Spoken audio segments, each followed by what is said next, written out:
Hello and welcome to another meeting of the Geek Cabal Whisperings. This is episode number 22, and today's date is the 15th of February, 2024. So thereafter Valentine's Day. So yay, that was fun. I need to rewatch Ghostbusters 2 to try to remember what year that guy said, no, as the woman said, the world was going to end because she said it was supposed to end on Valentine's Day. Remember? I do not remember that. Where Venkman's got his talk show. The one guy says the world's going to end on New Year's Eve because he's actually psychic. He's seeing he's seeing what's going to happen with Vigo. Like if you watch it, like you piece it all together. But the other woman said it's going to end on Valentine's Day. I just don't remember what year, so I don't know if we passed it yet or not. But an alien who had a room at the Paramus Holiday Inn told her that. But it might have been a room on the spaceship. She's not sure.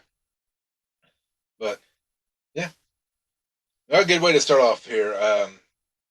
We're getting into the rambling. Well, like I say, it's been a busy again, another busy week and a half now since our last recording, and really, as far as channel news goes, the reason there was a delay there is pretty much this side of the house this side of the table here got sick in some sort of capacity, so there was a lot of not going anywhere and no COVID this time, none of the pandemic stuff, going on with that. It was just regular. None of the unknown virus of indeterminate origin. Exactly. It was this time it was just the flu. Luckily, one of the people in the house had the out the other end flu. Luckily, no one else caught that. All of us just had fevers and the coughing and colds and stuff. So I was actually dodging COVID at the house. Mom caught it, so I had to be the go-between between her and Dad because Dad just had surgery. Oh yeah. So yeah. Nope. Yeah. So we got that. I mean, finally getting the house back to a kind of a settled place. So are we not going to say our names? Well, you know what, Owen? Owen, we're a little rusty. It's been a while, but yes. I'm Owen. I'm Jim. I'm Bob. And yes, this is the Geek Cabal Whisperings, episode 22, as I said before. But yeah, no, it just shows you. You know what? We're off the cuff. Like I said, our writers have left. Well, Owen mentioned rambling. I actually caught myself rambling in one of the car videos. I was like, I can't do this. Got to save this for the podcast. Yeah, well, that's what we do here. We ramble. We don't want to keep things on topic. But no, I said, yeah, besides that, finally, like I said, getting the house kind of settled in. I'm hoping to be able to get back in and actually start recording the videos. I mean, I want to get back to doing the tales and collecting, even though I haven't really been out collecting too much. Jim, we've got 1,000 videos sitting behind you. What are you talking about? There's only a couple video games over here. But I do have at least one topic that could be in a tales for collecting, but I don't think it would really last long enough to go into that. So we'll talk about it here in the podcast. But yeah, I'm finally kind of getting to that point where, stepping away for, 30 minutes, I'm not going to feel like I should be doing something at home. Because like before, I was like trying to get a kid's room ready so he could get one child moved in, and I'm trying to get another room for another kid ready.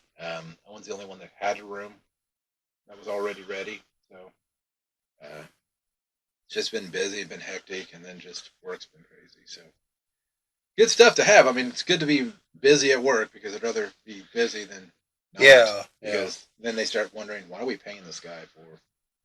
So unless we start making big YouTube monies, then I don't know that I'm going to be able to. Well, I don't know about big YouTube monies, but we might be making some monies. Some money. So yeah, because because with the YouTube videos now, you've probably noticed that I think we've put affiliate links down below. Yeah, I've gone through. I've put them in for all the book reviews and everything that I noticed that is something that we talked about substantially that's for sale on Amazon. So if you click on any of those links, we get what's essentially a commission. Doesn't cost you anything extra. I mean, I assume everyone out there knows how affiliate links work, but if you don't, message me and I'll explain it. But yeah, and we have actually had a couple hits on that already. So, I'm not going to say it's for a ton of money or anything because it's not, but it's one of those every little bit helps. And generally speaking, the plan is to upgrade equipment with it. So Yeah, so we can actually have 3 mics instead of 2 mics where I'm yelling across the table at the one. yes, and hopefully a little bit better mics and probably a better box, and then ultimately better camera and Yeah, I've been looking at some of the GoPros because I want to start using that and being able to actually like go like when I go thrifting and stuff to actually have the GoPro on and stuff like that. yeah, They're not cheap. no. No, did I tell you I looked into? Did I tell you about what I saw at Gen Con? Then I looked into it. Guy just had a little thing like in his hand, but they had a stick like 6 feet tall, with a little camera Yeah. that I assume was like a GoPro. Yeah. And he told me what it was, and I looked it up on Amazon and everything. It's like $300 or $400. Oh yeah, no, the GoPro kit I was looking at was about $400, but it comes with like all of the mounting stuff that you could possibly want, like the harness to wear, Yeah, stuff for the camera pod, tripod, and stuff like that, because it would be what we'd use for everything. So, yeah. get it. At some point in time, I'm going to go look for that. So we'll see about that. Though I did like our the one person that messaged us the 15 hours of. Well, that's our friend from Boston. Yes, I know. I 15 I haven't got around to watching it yet. I have a plan for when I'm going to watch it. It's when I'm going to build some Lego sets. So I'm going to put it on the background. But yes, the 15-hour review of the Phantom Menace. Yeah, we'll have to send that your way because that's going to be a little bit time consuming. That's like when I'm starting to work from home, putting it on my phone while I'm working to listen Yeah, to. well, have you ever watched the Red Letter Media reviews of the prequels? Each of them is longer than the movies they review. We're talking like 3 hours for the Phantom Menace. Like, I can't even imagine what you'd go into in 15 hours. Although, speaking of the Phantom Menace, you got the message I sent the other day, right? The one with They're going to be putting it back in theaters because yes. this is the 25th anniversary. So, Yeah. go for viewing number 9 for me.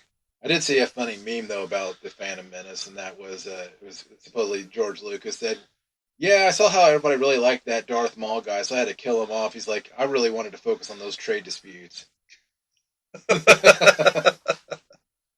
So, uh, Well, I mean, well, I mean that's what Star Wars is all about, right? The political side of things, Yeah. the political theater. But for those of you out there, yes, I did say 9 times. I've seen it in theaters 8 times.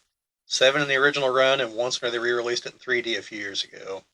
Well, that's a sad state when you think about the sequel trilogy, and like literally I've watched I think Last Jedi maybe twice, and I've only watched The Rise of Skywalker once. I watched that once when it was in theaters. I don't know if I watched The Last Jedi twice. I think it was just the one time, and I only saw The Force Awakens twice, Well, both in theaters. yeah, that's a sad state of things. Now, but anyways, I know we're going to get into a little bit of the Rey Skywalker movie later, so I will save that discussion. That will actually be a positive note, by the way, folks. At least that's where it's going to start. Oh yeah, no, I saw that and I agree with that. So yes, as far as channel news goes, I'm hoping in the next month at least that I can get back to some sort of semblance of being able to record normally again. And I mean, I hand it to Bobby to be able to pick up the with the car recording videos and stuff like that. I know that I don't want him to feel like he's holding up the whole holding up the slack because of Oh, that's all right. I mean, there's plenty of topics that I can go solo on. And like I said, I found out my phone records a little bit better video than I thought it did. I just got to figure out what it's doing the same stupid autofocus thing that my other phone does, though. I don't know. I'll either figure it out or I'll just plaster an image over it like I did for the DragonLance video because I didn't like the way the haloing for the light looks. I just nope, putting a picture up. So just other couple quick little bits. Like Jim mentioned, the affiliate links.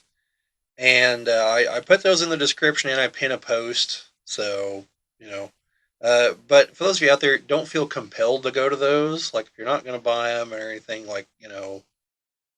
we'll figure out some other way if you want to throw help our way. But don't feel like compelled, like, oh, well, this is the only thing I see. Like, no. Yeah, only if you want to buy the books. Well, they're mainly books. There's a few other products, but it's mainly books. But yeah.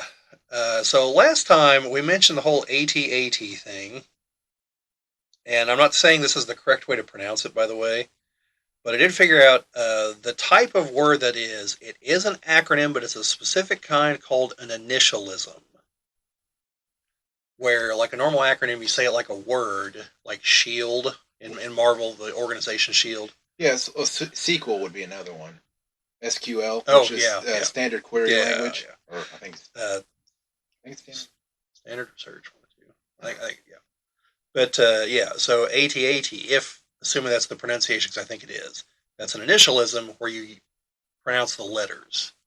That's the Yeah. difference. Because I know when we were recording, I was sitting there trying to think of what that kind of word is, and so I just want to throw that out there for those of you who actually cared about that. But Well, yes, we only got 2 comments on it, but well, but to your point, like if the AT-AT was the only vehicle out there, then I could see where people call it an AT-AT, maybe an AT-AT. But the fact that they have an AT-ST, no one's calling it an ATST. yeah, no. Yeah, I think where everything gets thrown off is the fact we also have the TIE fighter, which is pronounced TIE. You know, it's not a TIE fighter. And I think that's where people are like, well, why is it not one or the other? And it's like, well, it's bureaucracy for you. You Well, know? and also you could say that one's produced by CNR Fleet Systems, the other one's produced by QWAT Drive Yards. Yeah. You know which one's which, Owen? Oh, come on, Owen. CNR produces the TIE fighters. And then the QWAT Drive Yards produces the AT-ATs. They also produce the Star Destroyers and pretty much all the other vehicles. CNR Fleets, I think, only does their TIE fighters. The TIE fighters, I think Maul's Infiltrator is a prototype they made also, if I remember right. But yeah, so that's most of channel news. I just want to say I got some reaction to the nonfiction book I reviewed. So I've got a few others I'm going to throw out there. I've already got one recorded, and might record one here before we're done with our little recording session today. So look for a few of those. Just want to say a number of the books I read that are nonfiction are political, and I'm not going to review them here on the channel because I don't want the comment section to devolve into the normal ring of hellfire that discussion turns into. So that's not going to happen. But the non-political ones, or ones where politics takes a back seat but has to be mentioned, like those I'll review. So Yeah, like Owen's book of The Hunt for the Red October had a lot of political aspects to it, but right, that was just kind of a side conversation. And actually, I don't even think it was about the type of politics. It's just the politics of right, like, yeah, that's in line with like saying the Phantom Menace is political. There's politics in it, but it's not real world politics. It's Star Wars space politics. You know that we can talk about all day long. I don't care about that. You know, but once we get into right, left, and center, and those kinds of things, like then we start to get into trouble. we're going to talk about the death of democracy with thunderous applause. Well, I mean, maybe. All right. But so yeah, that's about all I've got on that. Owen, if you ever have any books like that you want to talk about, feel free. So I'm not saying like, well, I've got this one here in my back, but just if you think of any. But yeah. So with that out of the way, on to movies. Yep. So I watched me a movie finally. Yeah, what'd you watch? Watched Free Guy. How was it?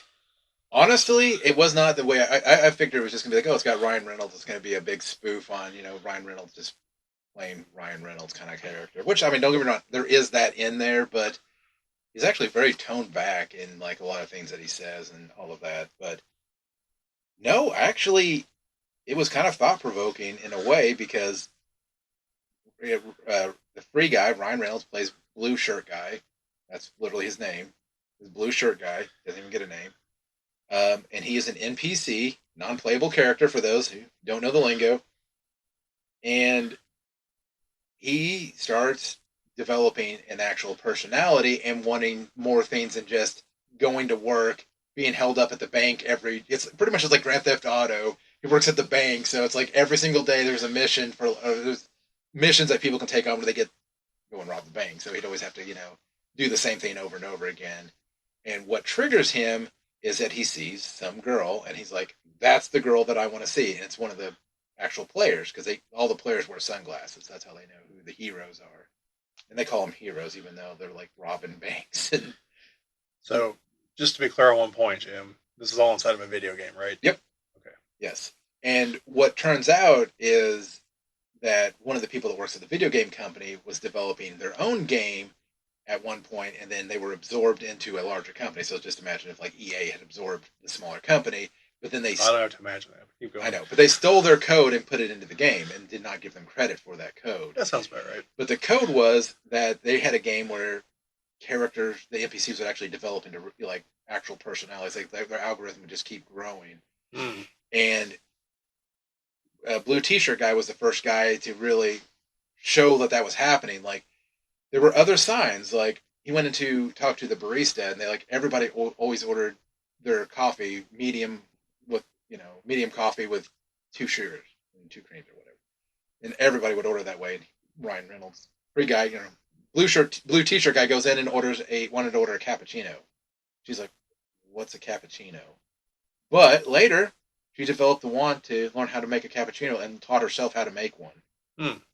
Okay. So, like, all of the characters start actually developing, and there's ones that started writing memoirs and different things like that.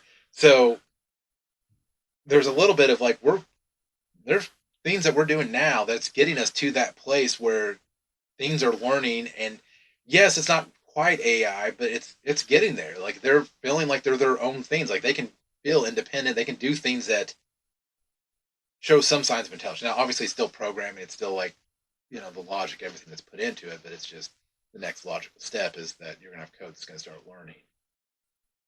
I mean, we do have code that learns. As I say, I think we do, but it's a matter of it's still not self-aware. Yeah, and I don't think they were. It wasn't, and that's the thing. He never got to the point where he was self-aware. Like when they finally told him, "You're a video game character." Yeah, it broke him, but he's just like, "But why do I have all these feelings?" He's like, "Because somebody programmed me to have those feelings." And yes, it was actually a kind of a sweet ending on it because it turns out the reason why he was so after this one woman character is because the guy that built him was also into the person that played that avatar. So anyone else of note in the movie? Honestly, I was The CEO of the company? Takiti. Yeah, it's Tiki Waititi. Yeah, I have seen a few scenes from the movie. yeah, and as funny thing is he doesn't play any sort of like director, producer, nothing in that role, which I was so kind of surprised. I was waiting for him to be like, like the, oh my gosh, think of his name, the Signs director or producer.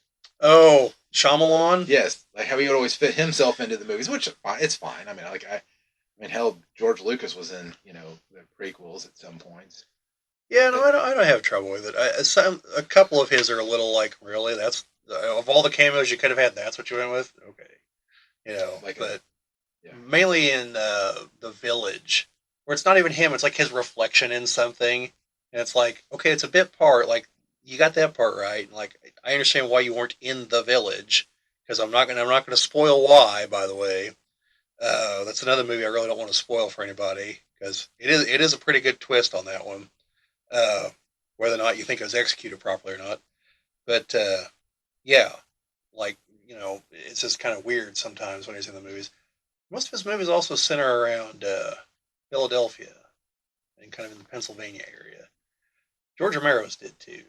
So I don't know if he's like a big George Romero fan or I assume he's from there. Yeah, but no, I mean definitely a pretty decent movie to watch. And like I said, yeah, there's obviously stuff that's funny too. Because I mean, you've got people just getting shot and blown up all over the place. Like when blue shirt guy gets his glasses for the first time, he takes them off somebody else that's robbing the bank, and he like beats him up and takes his gun. He's like, this isn't part of the thing. And then he's just like, then the guy like tries to like reach for the character tries to reach for the gun, and he just shoots him and it like blows a hole right through him. And he's like, he's just sleeping. He's just sleeping. He's fine. Don't worry about it. He takes his glasses and puts them on. But yeah, it's a little more thought provoking than I thought it was going to be. So Definitely worth It watching. sounds like it's. Did you see the last Terminator movie, Dark Fate? Yes. It sounds like it's kind of in that vein with what happens to the T-800. The whole like it completes its mission, so now what? And it just like develops lives a life, and ultimately regrets killing John Connor and tries to make up for it and things like that. Not a great movie, but interesting premise to explore.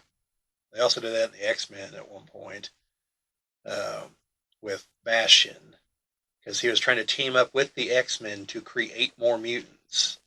And Beast had been like, guys, he's probably gone crazy because like we're almost extinct. Like he knows his program is coming to an end, and so we don't know what'll happen. He probably doesn't either. And so yeah, they finally get him to admit that yeah, of course I'm going to create more mutants because I have to destroy mutants. There have to be mutants for me to destroy. They're like, what? He goes, oh, I'm not going to kill you. I'm just going to kill like your grandkids or something.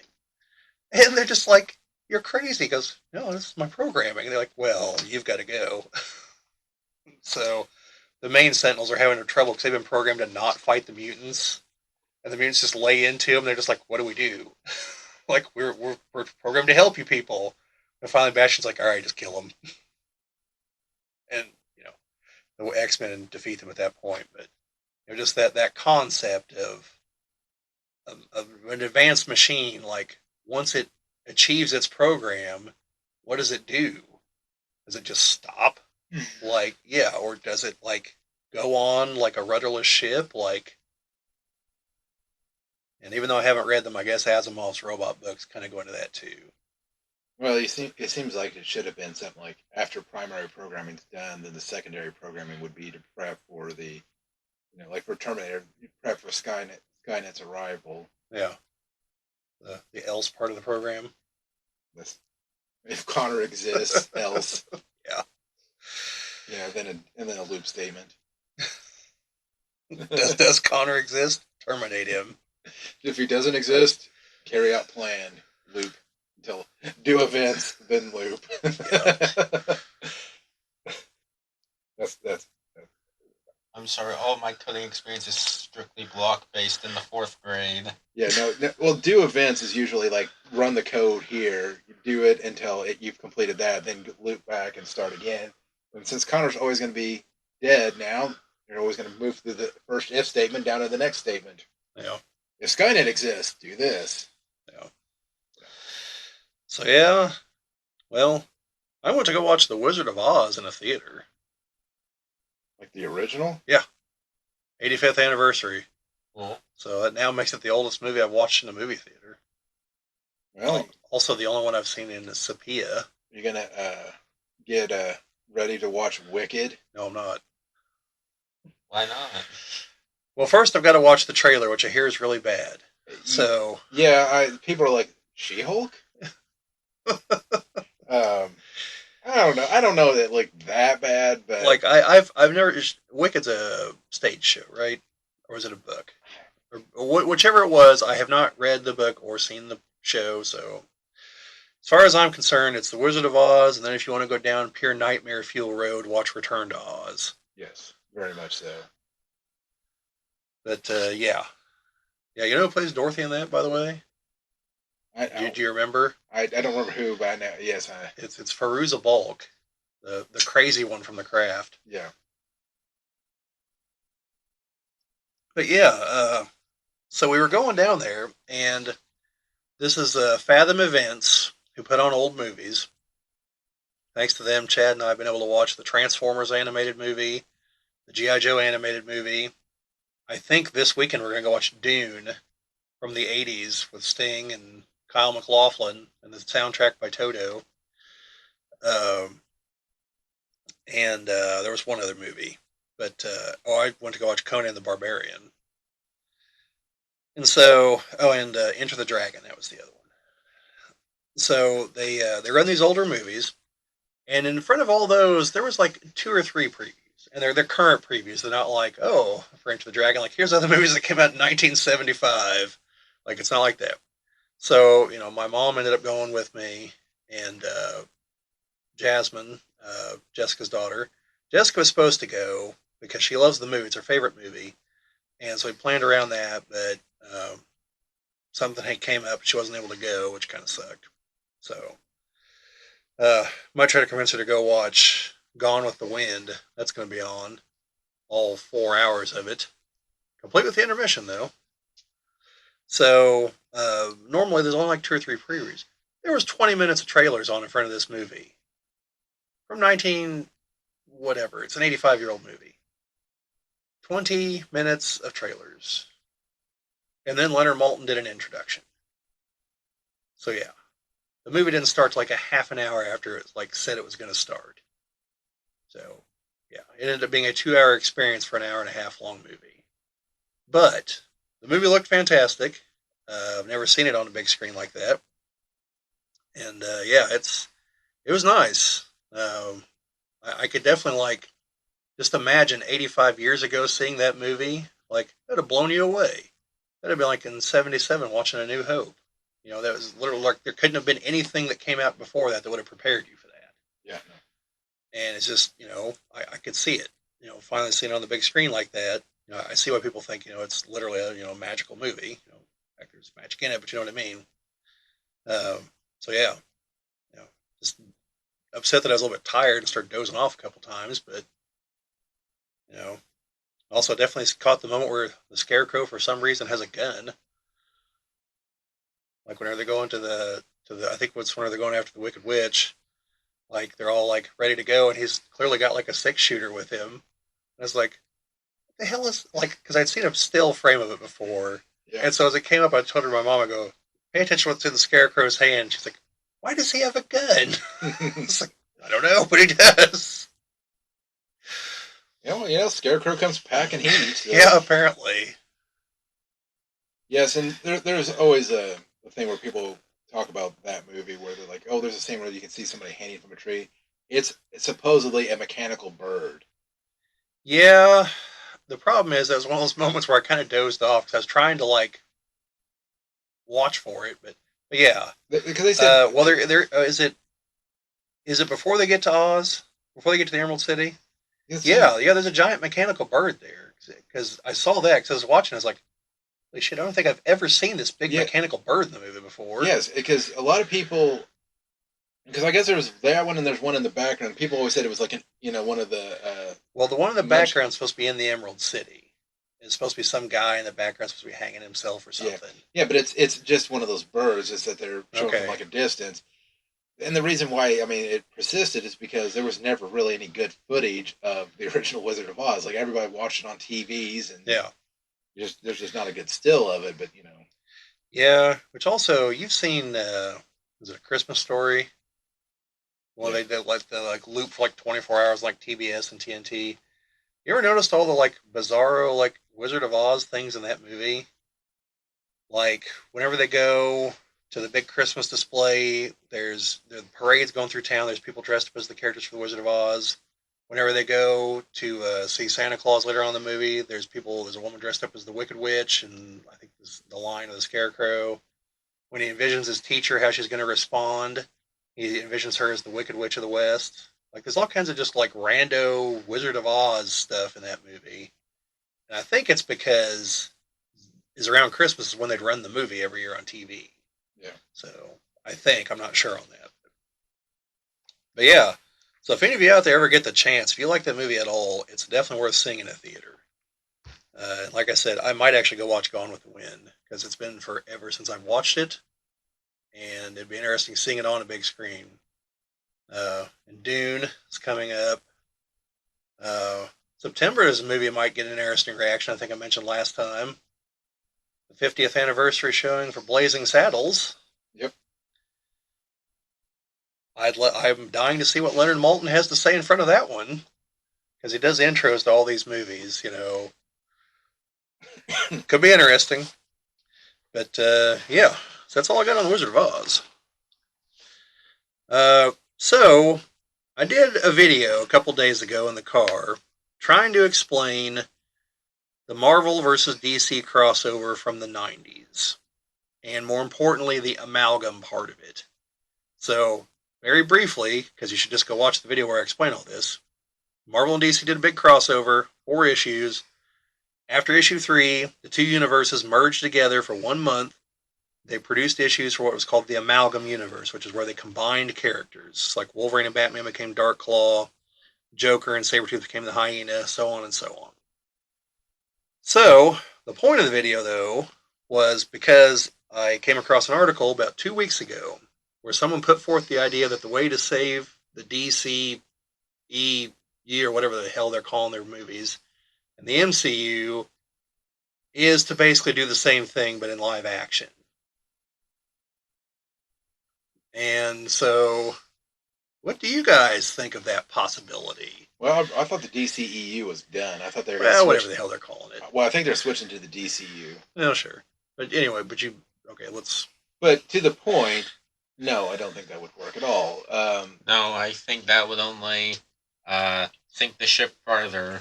I think as like a animated series, that would be fine. You know, something that you could just throw out on a, streaming service. I mean, obviously can't be on Disney Plus or HBO Max? Yes, it would have to be on It'll have to be on HBO Plus or Disney Max. They'll make a streaming service just for this that will combine their names. But HBO. But yeah, HBO. But God, that's like some of the fused characters had stupid names like that. Like Thor and Orion, I got Thorion, okay. But Loki and Desaad was just Loki Desaad. It's like, what? Or Thanoside. But anyway, Owen, sorry. You can't expect one movie to somehow save two different box offices. No, the problem is that it's not the characters, it's not the budgets. I say this as the budgets could do other things. It's how they want to drive this message to everything.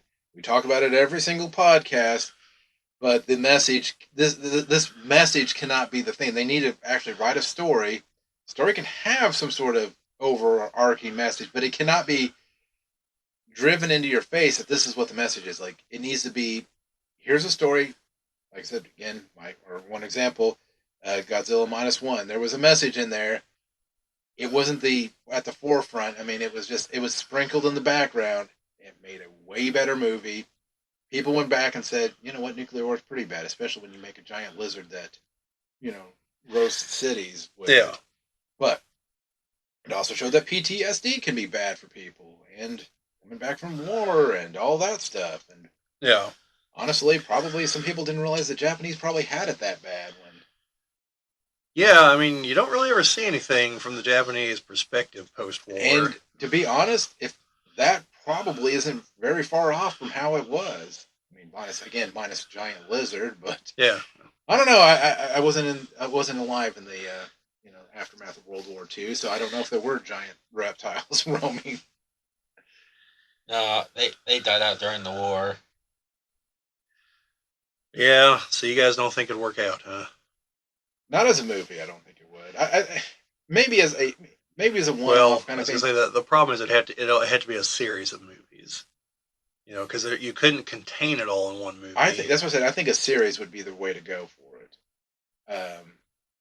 Do like whatever Disney likes to do right now, like 10 episodes, 12 episodes, 13, whatever it may be. Just something. Throw some stuff out there. If it catches on, then you can make a movie about it. Well, hell, even if it doesn't catch on, they'll still make a movie about it. The fact that there's going to be a Mandalorian Grogu movie. Come on, Jim. Aren't you just dying for that? I need some big screen Grogu in my life.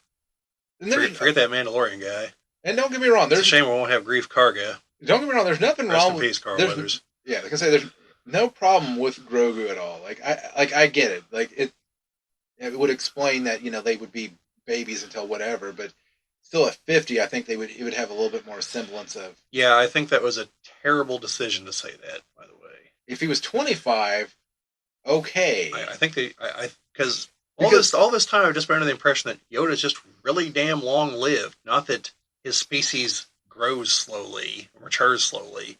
Like, that really seriously undercuts whenever Yoda's like, I've trained Jedi for 800 years. Like, well, you're 900 years old.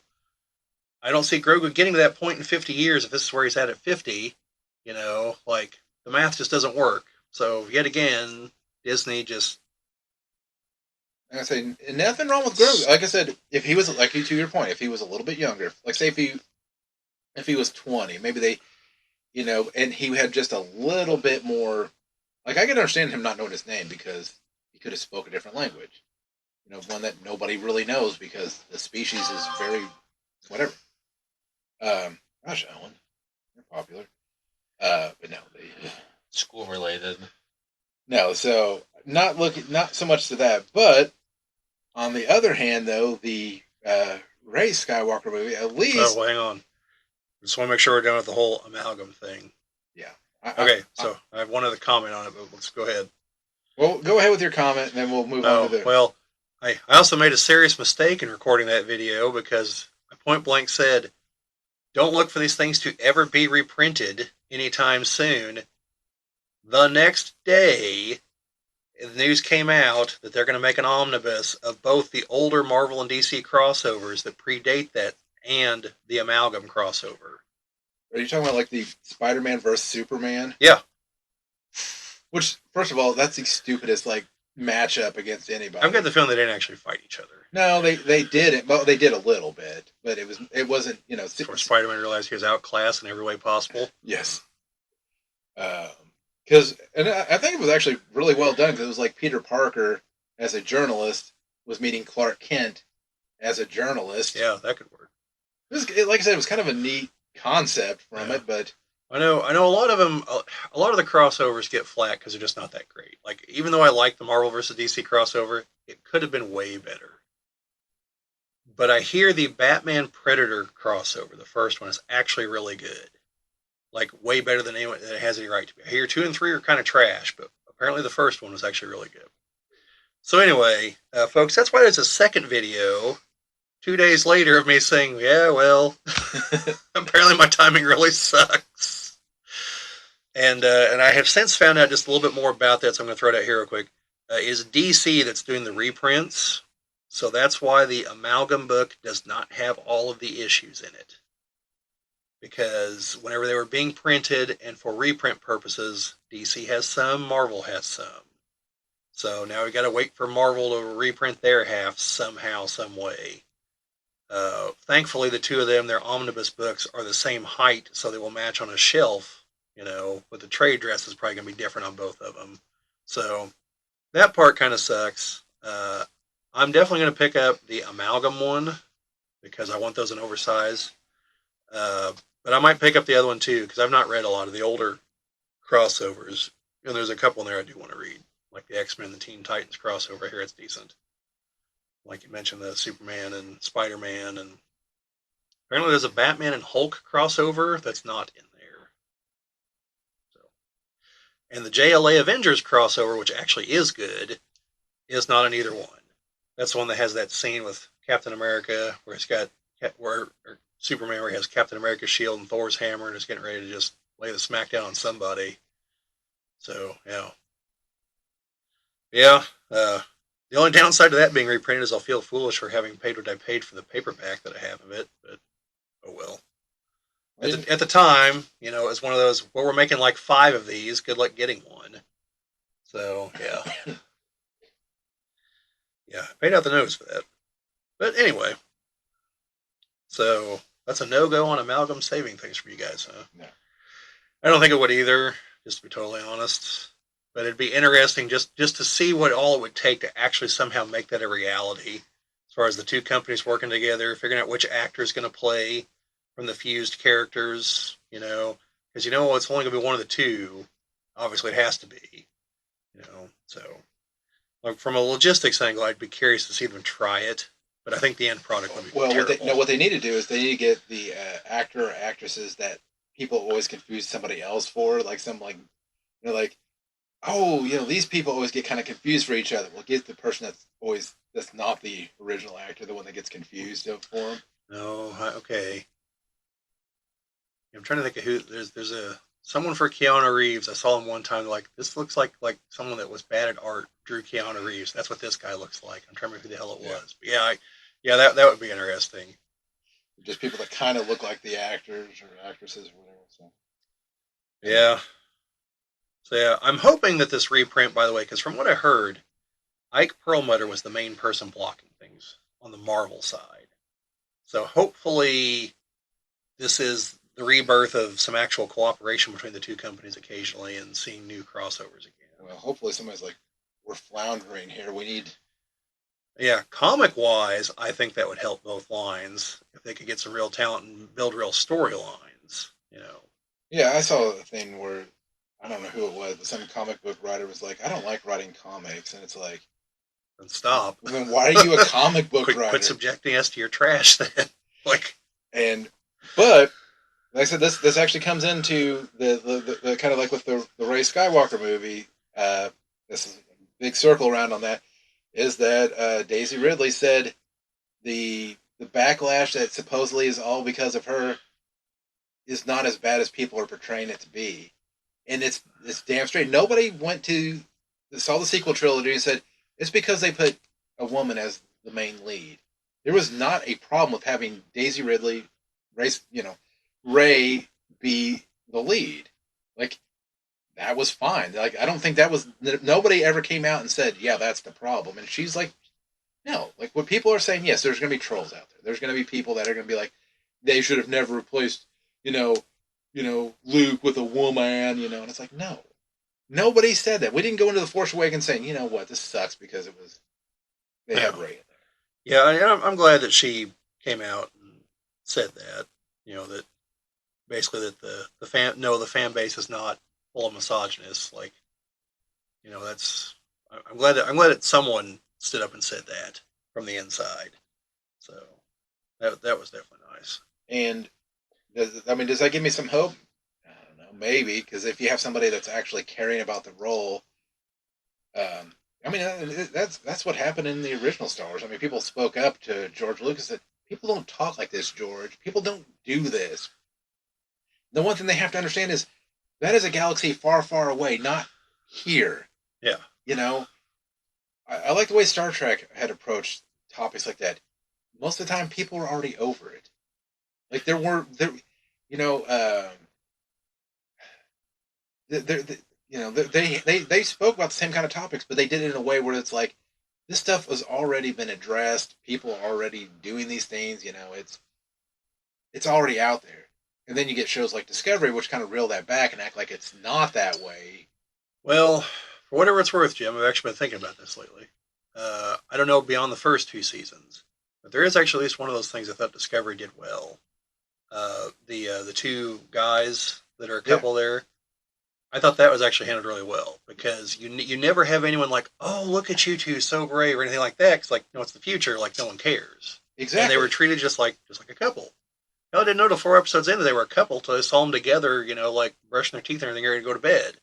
And it was just like a normal couple's routine, like, okay, so they're a couple. Then it's like, then we move on. They built up character before that point, and we had character to work with after.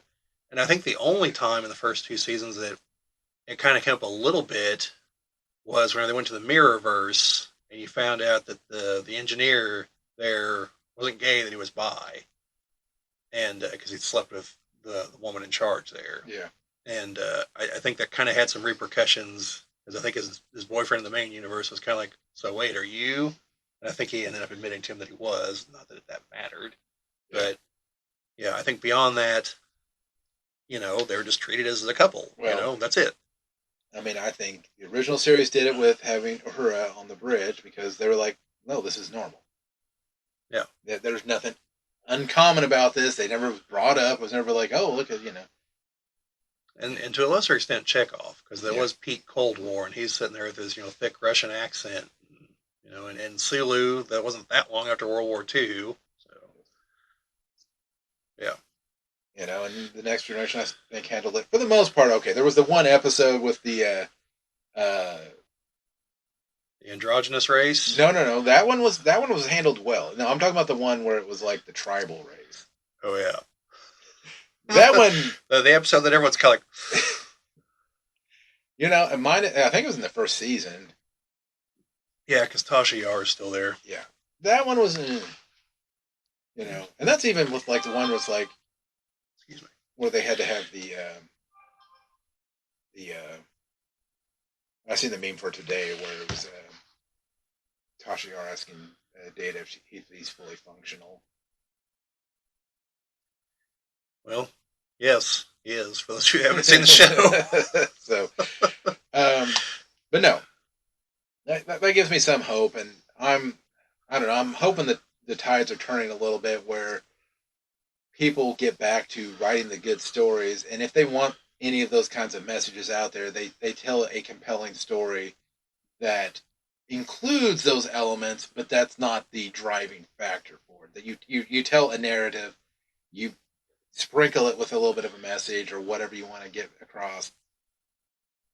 But the thing is I think they're not. People understand. People know. You don't need to bash them over the head. Yeah. Let's get back. Let's get a good story. I mean, Yeah. I still haven't, forgiven George Lucas for not knowing how to write a love story in the episode 2. One of the few I've never really gone back to watch all the way through. I think I've only watched it twice, and both times was in theaters. And that one there could stand to go back. If George Lucas ever wants to make a special edition, that one there could definitely use the special edition treatment. Some actual good dialogue. Maybe George just really hates sand and wanted to make sure we all understood that. Yes. Well, I don't know. I feel like perfectly captured that awkward. Well, I mean, that's true. Well, I don't know. Maybe Padme's kick is to have him, slaughter, entire families. Maybe when she found out in episode 3 that he had slaughtered all the younglings, she's just like, "Oh yes." Well, I mean, that's psychotic, but that is, I guess, alpha male material right there. Maybe Padme should have been the one doing the 720 from a sitting position, howling like a. Yeah. Oh, but yeah, to your question you posed there, though, Jim. I am the eternal optimist when it comes to Star Wars. Like, I'll go watch the movie. I do hope that it's good. I don't want to see the franchise crash and burn. I want to see certain people connected to the franchise crash and burn, for sure. Figuratively, to be clear. And, the thing Mostly. is, I mean, we've had this is the longest gap since any movies have come out. I mean, except for obviously before the prequels. Yeah. But ever since the prequels came out, I think this is the longest gap between. Is it? When did? The Rise of Skywalker. No. When What's did? Well, no, the gap between Revenge of the Sith and Force Awakens. Oh yeah, because Revenge of the Sith was like 2005. No, you're right. In like 2015, so it was 10 years. Yeah, so it's been it still needs a little bit of time in there, but I mean it's been okay. It's been a hot minute since the other movies have come out. I mean we've had a little bit of a gap in there. So obviously my timing, my internal clock, I feel like it's Rise of Skywalker was just out. Jim, I look at some movies and like Mean Girls, for instance, is 20 years old. Like I look at that and I'm like, that's not possible. Yeah. How? Like, my sister's kids are younger than that movie. I'm just like... Why do we keep bringing up that movie? Mean Girls? Mean Girls is hilarious. You should watch it sometime. I didn't watch the new one yet, though. So, I did watch... Which I hear is based on the stage play, which is based on the movie. And apparently Tim Meadows is in every iteration of this. Yeah. I did watch the... actually, there's another movie I did watch. I watched the new version of Footloose. Oh? Yes, with... Did Kenny Loggins do a new song for that? Or they just used the old one? They used the old one. And it had, good call. Dennis Quaid, right? Yeah, maybe. I don't know. I didn't watch it. Duke or from G.I. Joe. General Hawk? Yes. Yeah. Dennis Quaid. So Randy Quaid's crazy one. Yes. However, he's going to be at the Indiana Comic Con. You know what? I thought he was still hiding out in Canada for tax purposes. I was going to have him sign a copy of Hard Rain. It's like an Independence Day, maybe, but no, I'm going to bring my copy of Hard Rain. He'll be like, or like Vegas Vacation. Hard Rain. He'll be like, what the? He's like, out of any movie you could have brought, you brought that one. I'm like, it's from Indiana. Well, yeah, there you go. Why wouldn't I bring this one? There you go. You gotta get some of that homeland representation. Yep. I just wonder if he even remembers the film.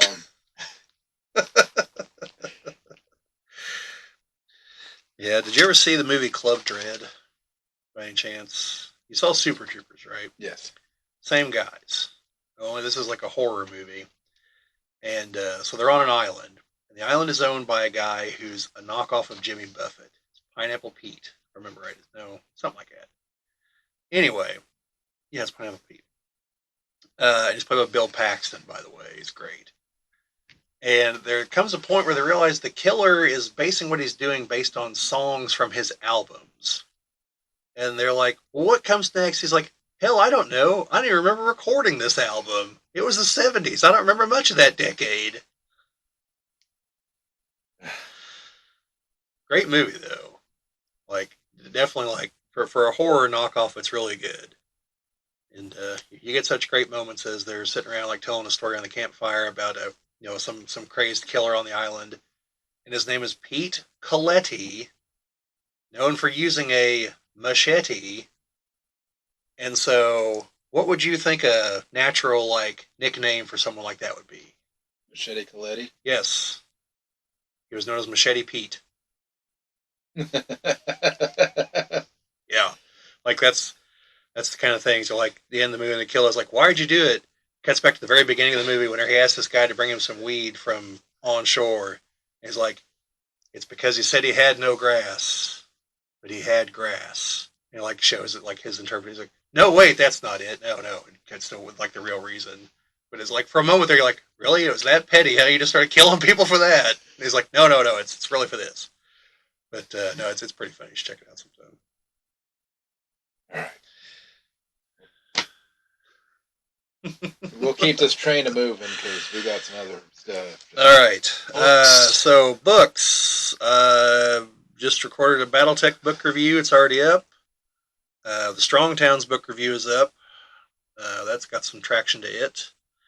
There's going to be another book review, probably, of American Nations. For those of you seeing the video, it looks like this. But I'll explain what it is in the review. I thought it was a good book.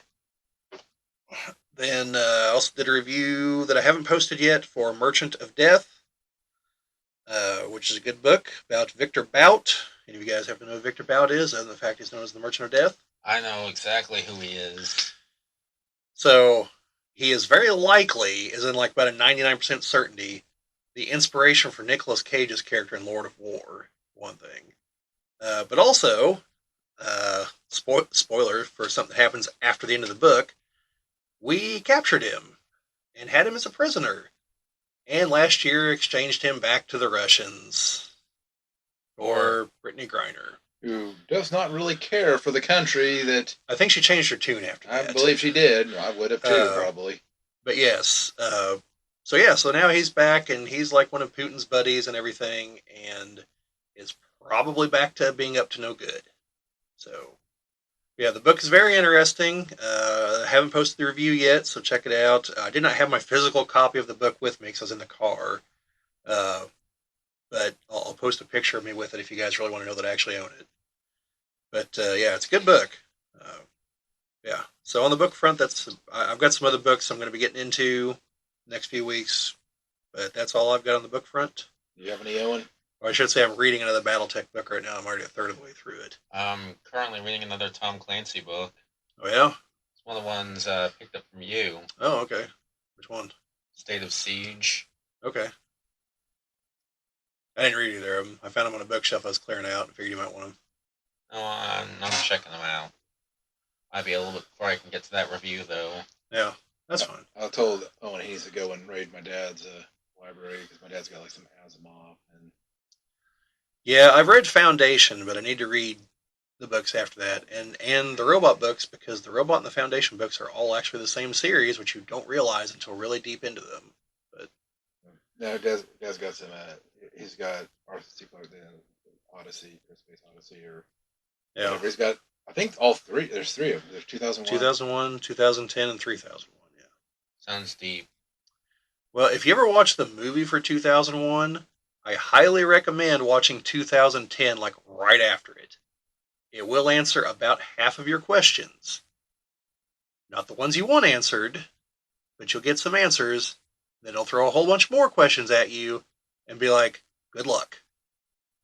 Also, you're going to notice that the movie, the first one, despite being in the 60s, looks more futuristic than the sequel, which was made in the 80s, which looks like it takes place in the 80s because it's the 80s. And they didn't even try to like disguise that fact. So, yeah. But the sequel's good. It's got a lot of good actors in it. Helen Mirren, you barely recognize because she's way younger than most movies you've seen her in. Unless you happen to watch Excalibur, where she plays Morgana Le Fay. But yeah, they're both really good. So, but you should definitely watch them back to back so that like it's all still up here when you get to the second one. There is no movie for 3001 yet, unfortunately. So, may never be. Probably have to like actually just remake them all. They're gonna wait till 2001. Well, I think they're hesitant to remake the first one because the Stanley Kubrick movie, and you better be like the master of your craft if you're going to try to remake one of his movies, because you're not going to succeed. He didn't fail. There's nothing for you to fix, basically. It's like that ill-fated attempt to remake The Shining for TV. Like that was just a bad idea all the way through. So unless you're doing like a shot-for-shot remake of exactly what he did, and even then, just leave that one. Just back. Go watch this movie. It's still good, which it is. If you watch it, you'll definitely see the inspiration for a lot of stuff in Star Wars. Because George Lucas, after he saw the movie, was basically like this, but fast. Which, that's what we got. So yeah. Which is one thing, if you ever notice about the Star Wars movies. Like, they're long, but they're not slow. Like, things are always happening. Things are in motion. It's kinetic. That's a thing. But, yeah. I've only read one of his books, though. It's Childhood's End. Very interesting. I need to read Rendezvous with Rama, because they are making a movie based on that. Or show or something. So yes, Owen. Read the library. I was actually going to buy a copy of Jurassic Park the other day, the book. Because hardback copies that are very expensive. And so I saw it down at Barnes & Noble. I was like, oh, it's a hardback. And it also includes the Lost World. That's thick, right? Yeah. I was like, whatever. I get to $40. I was like, no, I'll pass. So, yeah.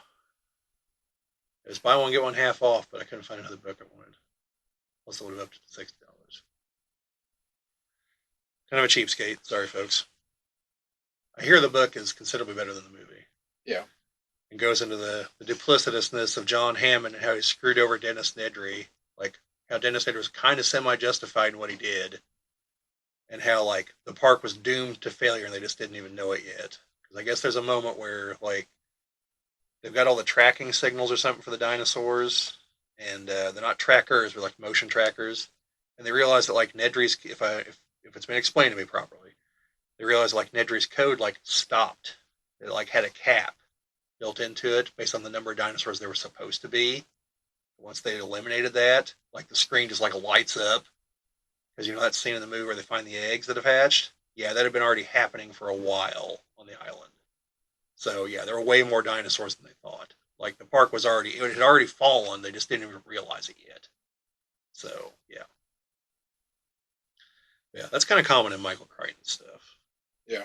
Like, if you ever watch Westworld, like, the TV movie that he made. I mean, the show on HBO is great, too, but the TV movie is pretty good.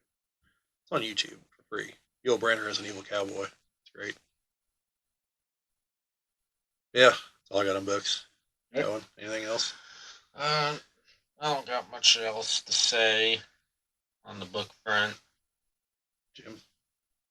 Read the book. Okay, fair enough. So, on to gaming then. Jim, do you want to start with what you got, or do you want to go through the other things first? Well, I don't know this is going to take a whole heck of a lot of time, but That's all right. we'll see how long it takes. So, periodically, I like to go through off the video game pricing chart. So if you ever Google video game pricing chart, it will have most video games on it, and they'll have them priced on what the average selling price is. So it looks at Amazon, eBay, and I think something else now. I don't remember exactly what it. Macari or something. Let me see here. Oh, and it looks like it does look off of some of the other pricing stuff as well. Looks like right now they just mostly show eBay links.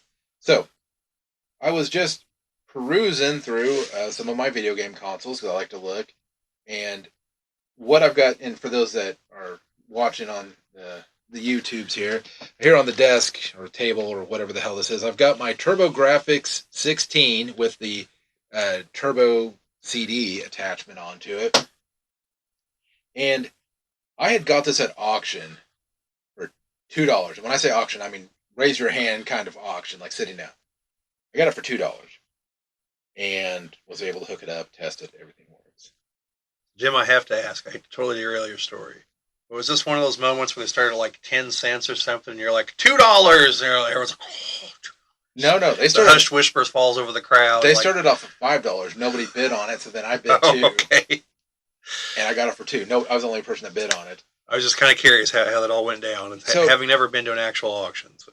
Well, and I mean, and again, I haven't not dug through every one of my things yet to see, but I mean, from what I've seen, this combination is now the most expensive console I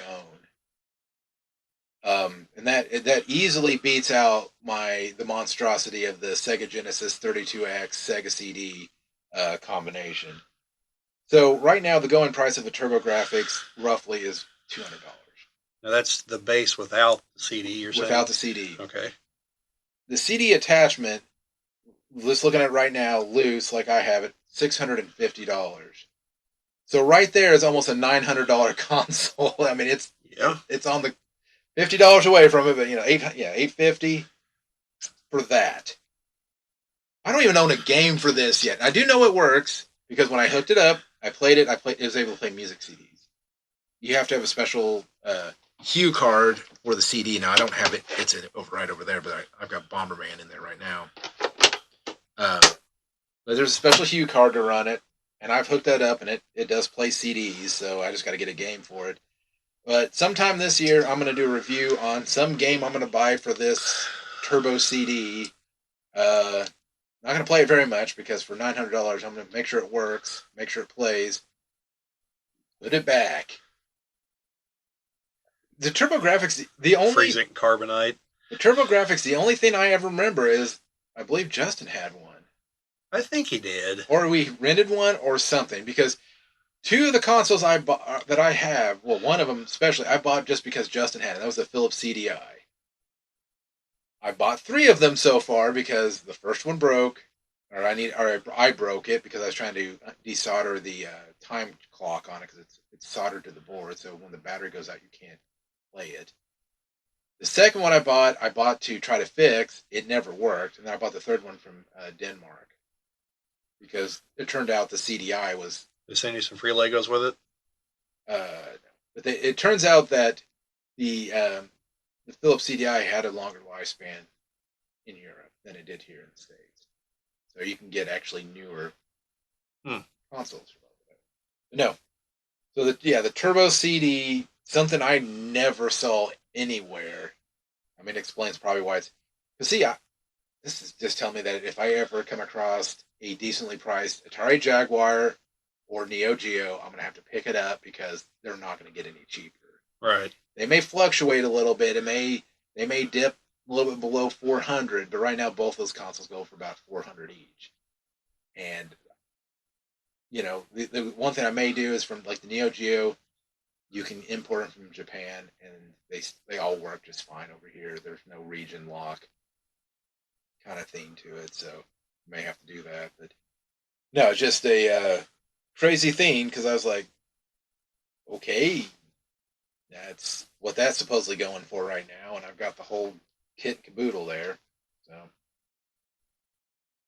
yeah, just a kind of a oh shit moment, kind of when I had that. Yeah. Hell, even with the Turbo Grafx, I only own 2 games. Bomberman, that 90. no, that's just Bomberman. Some of them actually have a designation. So I've got Bomberman, and then the pack-in title, which was Alex Kidd or no, Keith Courage in the Alpha Zone. That's what it is. Now is what was the game? Bonk. Is that this or is that the? Bonk's Adventures on Bonk is on this. Yes. Okay. Originally on this, and then they took them on to other consoles like I think the NES and like SNES and stuff like that. But yeah, Bonk started off on the Turbo Grafx.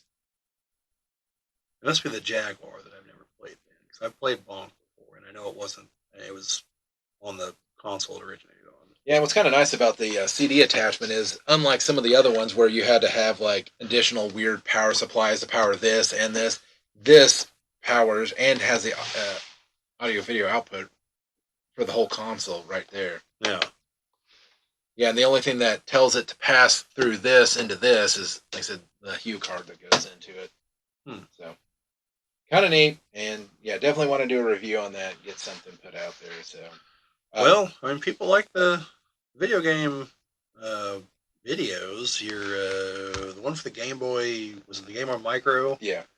That one keeps getting comments and looks and everything. So, Well, maybe I need to do a follow up on that. And as far as it goes, I mean, I've got plenty of Game Boy games and different Game Boys. I mean, got a pocket one just randomly sitting on the shelf with the N64s. I don't know why. I mean, even with the Game Boy Advances up here, I've got some good games. I've got some terrible games. I got some games that are worth some money, some that are worth nothing. I think the worst game that I have is a Star Wars game, actually. oh, It is well, I say that, I mean, obviously Lizzie McGuire 3 Homecoming Havoc is probably not really that good. They're going Medal of Honor Underground on the Game Boy Advance. Oh yes, a first-person shooter on the Game Boy. Now this one here, Star Wars Flight of the Falcon. Just imagine it's a flight simulator game on the Game Boy Advance. hey Jim, I have a Mech Assault game on the DS. Like throughout most of the game, you play as a guy in a battle armored suit, Yeah. and you have to like hack into the mechs to be able to take them over. And it's like a puzzle that you got to use the stylus for. Never could master it, so I just like blow them up with the guy in the mech in the battle armor. Just keep going. Yeah, the DS was... You'd be surprised about some of the stuff that came around the DS and the 3DS. Well, the DS, like, there were so many gimmicks with it. Like, I remember I had Tomb Raider, and, like, you would have to, like, blow on the screen to, like, blow the dust off of, like, some of the relics. I'm like, I get some of the interactivity of it, but...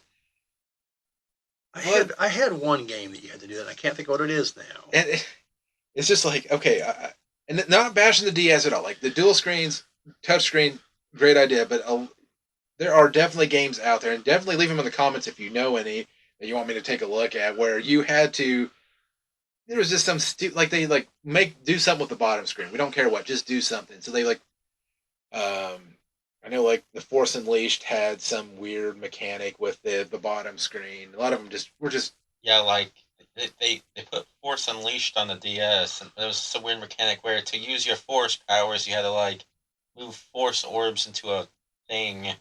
yes, and that was my biggest complaint about the DS was just the Force mechanics of using the touchscreen versus making it organic.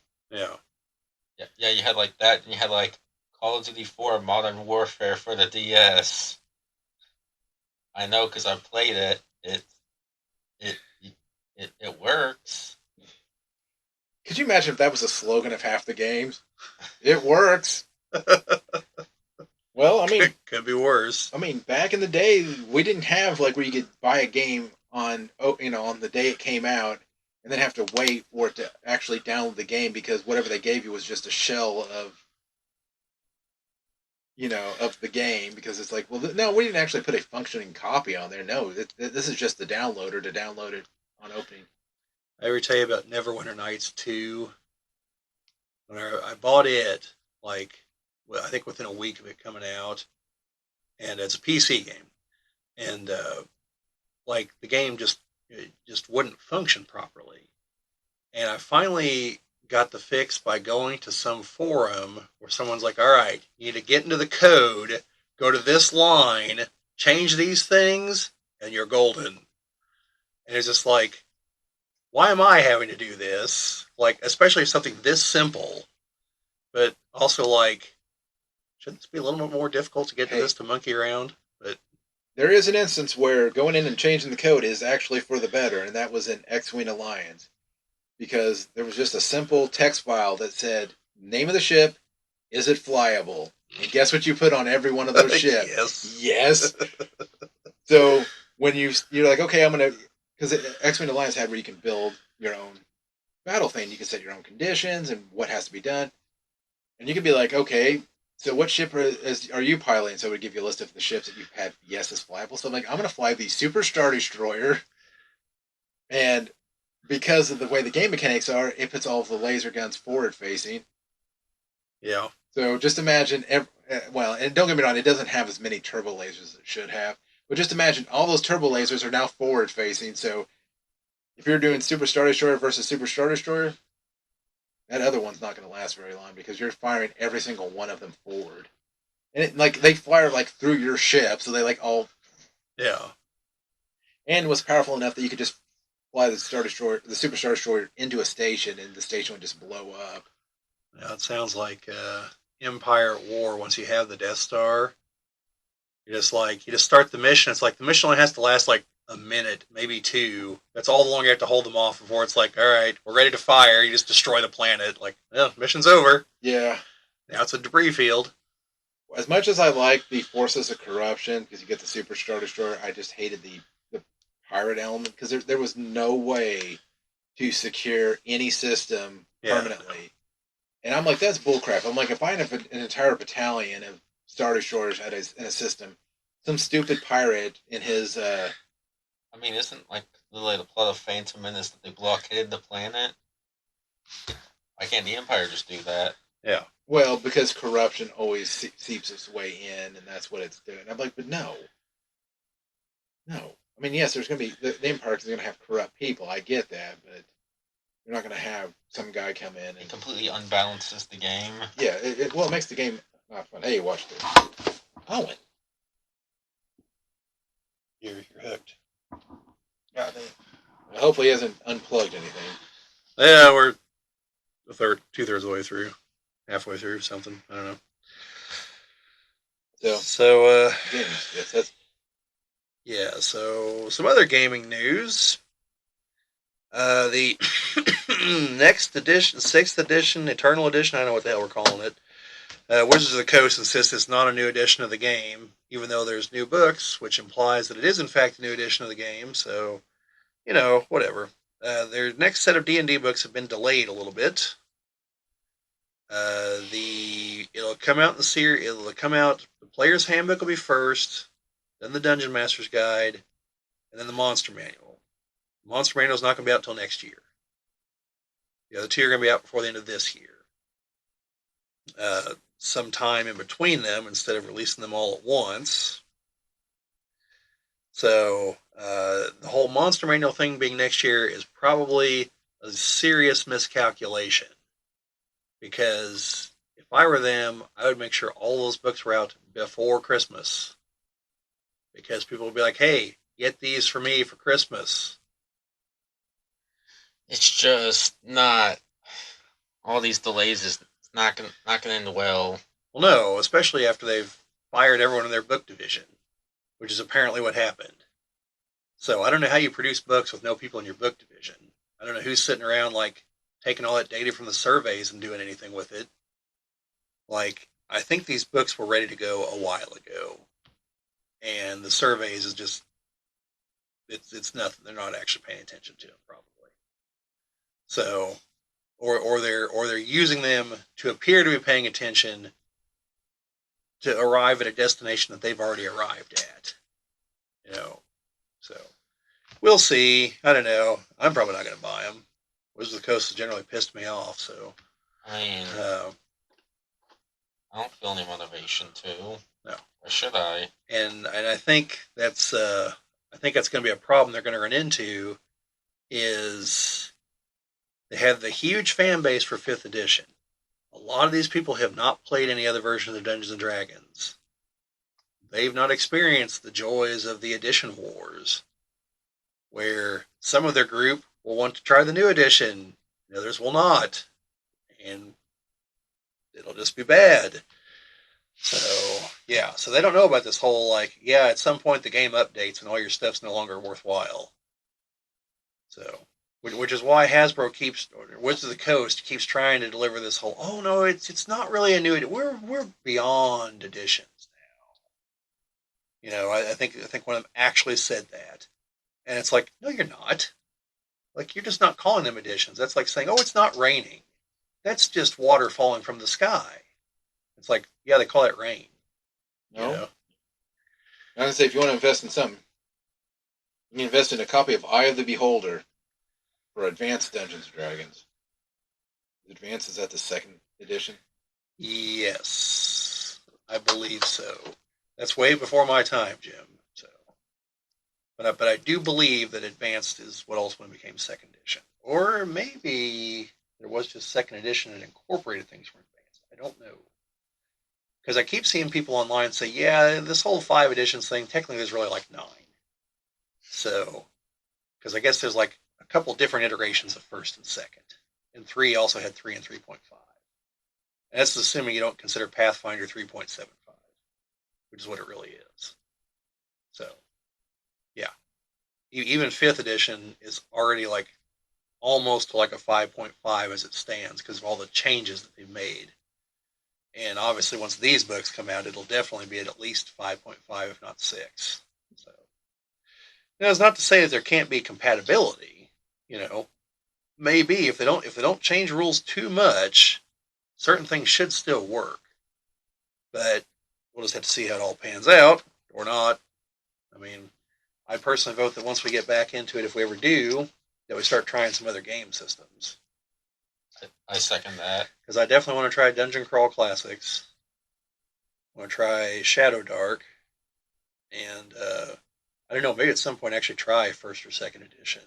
Just to give it a go. So, because I need some field testing data for our other project. So, it needs to be more than just academic. I need to actually have some hands-on experience. But, yeah, so overall I think it's bad.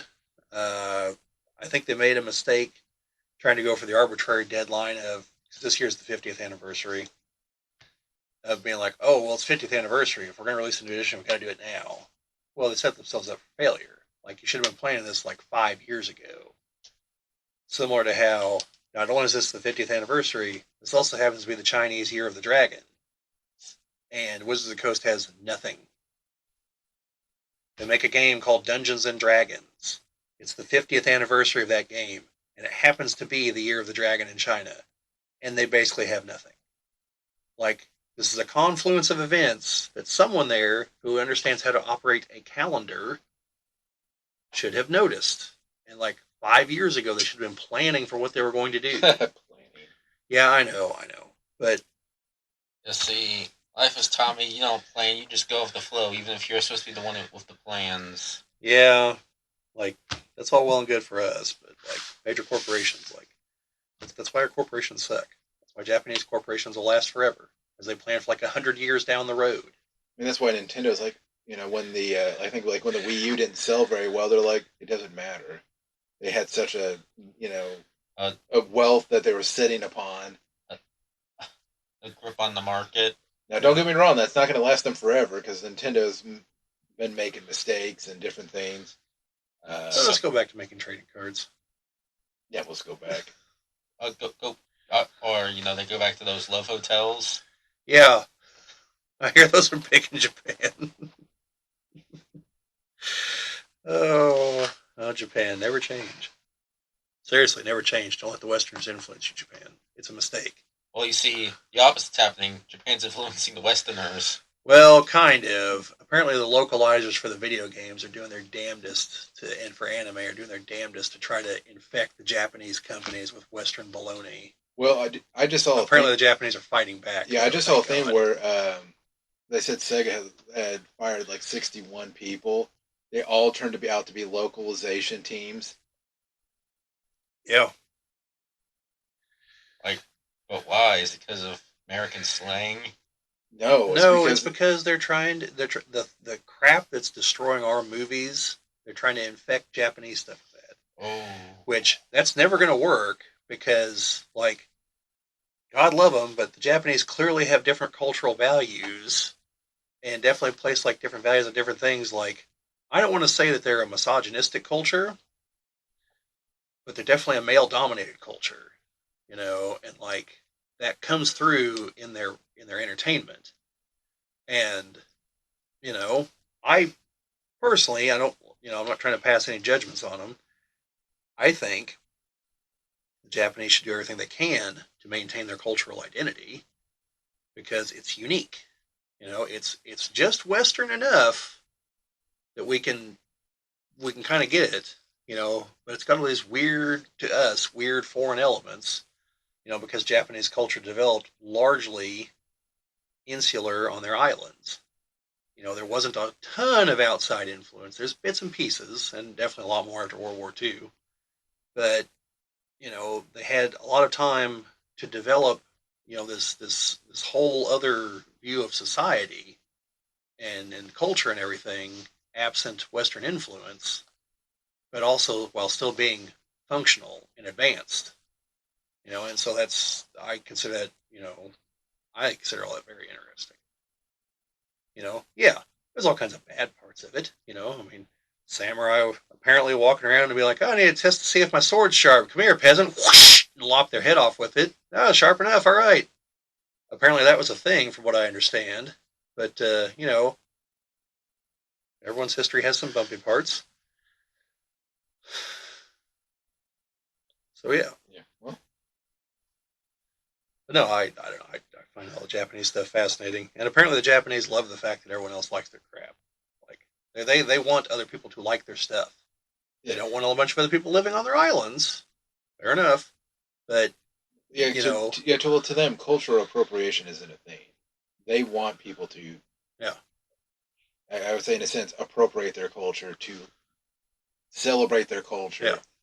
I mean, like I said, I don't want to get into anything, whatever, but I don't understand the whole terminology with it because I think as a group, if you have something good, something that's whatever, you should share it with the world. The world should enjoy that and be able to do whatever with it. So, I just wish some of the anime stuff was a little more accessible. Like I don't mean like understandable. I mean like getting a hold of it.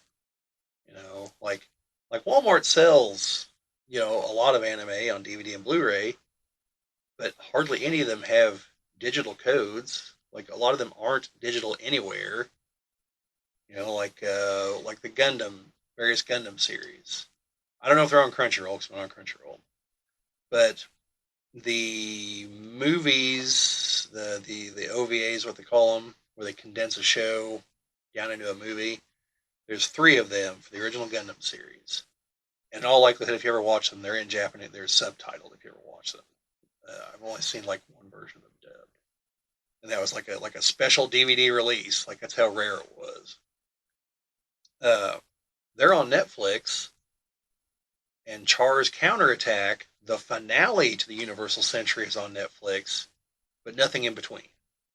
No Stardust Memory, no War in the Pocket, no Zeta Gundam or Double Zeta Gundam, nothing in between. So, where do you go watch it? I've got physical copies of most of them, but I don't have all my DVDs around everywhere I go. Which I'm also stuck with. Do I upgrade to Blu-ray? Is it going to matter for anime? But then there's others that are only on Blu-ray, like Double Zeta Gundam is only on Blu-ray. So yeah. Also, I've been finding out that there's some place that has them a lot cheaper than most of the places I see. I'm debating on trying to buy them through there. But yeah, they're ludicrously expensive though. did we strip over streaming? No, that's what we're going to next. Okay. We're around it. We're rambling on gaming almost. Yeah. So the other big thing in gaming, quickly, is apparently Joe Manganiello, I don't know. I think it's Manganiello. On the insane off chance you're watching this, Joe, I apologize for mangling your last name of Manganello, I think, maybe. Manganello? Yeah. Hopefully I never confront me in person. The dude's pretty built. Yes. Like, I think he'd easily take me down. But, uh, anyway, it came out that he was working on a live-action Dragonlance series. He has got the script for the pilot written. He basically has, like, from the way he talked, some other TV people were like, well, he probably has, like, these things and went through, like, it's basically ready to go into production for a pilot. And Wizards of the Coast said, yeah, we're moving past that. So he's taken the script around to people who wouldn't bullshit him about it, who have said this is an excellent script. Margaret Weiss and Tracy Hickman, the people who created Dragonlance, are 100% on board. Once he got the news from Hasbro, he offered to buy the property from them and presumably put in a real offer. Like he said, there were real money people behind it, and they declined. So now he's probably just going to take the script, massage it into something else, and just make an original series. Because apparently it was, like I said, apparently it was really good. And like he knows some people from HBO from whenever he worked on True Blood, and they all said it looked good. So, Hasbro might have seriously shot themselves in the foot on this one. Because Dragonlance is like the cinematic setup D&D setting. But yeah, like that was terrible to hear. So yeah, he's also said some things about the game and Hasbro at that point apparently. So yeah, and he's a huge fan. He literally has like a $50,000 setup where he plays D&D, like there at his house. Like he's joked before, like his wife knows he's not out cheating on her. He's downstairs playing D&D. You know his wife is, right? Yeah. Sofia Vergara. Yeah. Yeah, no, the dude, he's a legit fan. He's a huge Dragonlance fan. Like, yeah, so hearing all that, I'm just like, but he also said some other things. Apparently, the Dragonlance book that came out, the D&D book, not the novels, but the campaign book, didn't have any input from Tracy Hickman and Margaret Weiss, or him working on the show. Like, it's just a bunch of people Wizards of the Coast, which explains all the changes that were made to the lore and the setting. So yeah, even though the book itself is an okay adventure and everything, but like they definitely like screwed around with the lore in it. And I wondered about that because the current books that are being written involve time travel, and I thought, well, maybe it's going to wrap up with like things change, and I'm guessing that's not what's going to happen though. So find out in August when the third book comes out. So yeah, that was devastating to hear that. And a lot of it apparently goes to the fact they sold their movie studio, the one that made the Dungeons and Dragons movie, and they sold it at a tremendous loss, by the way, because it cost them like $4.5 billion or something to that effect, and they sold it for like under $1 billion. But yeah, he was also critical of the D&D movie. Didn't say it was a bad movie or anything, but he said that the strength of all these things is the settings, not trying to make it like the game. People know the settings. They know the NPCs, the characters. If you're ever going to make a successful movie, that's what you're going to have to do. That's how you're going to draw in the existing audience. Like if you make a Forgotten Realms movie, it's going to have to be like Dritz or something. Instead of just kind of working your way backwards from, okay, here's the plot, where we're going to set it, So, and I agree, even though I think the D&D movie was good and probably should have done better than it did, I agreed with that from the beginning. So, yeah. Heartbreaking. Yeah. Now the only thing we have is that cartoon from the early 2000s that looks like it's from the 1980s, starring Kiefer Sutherland and I think Lucy Lawless.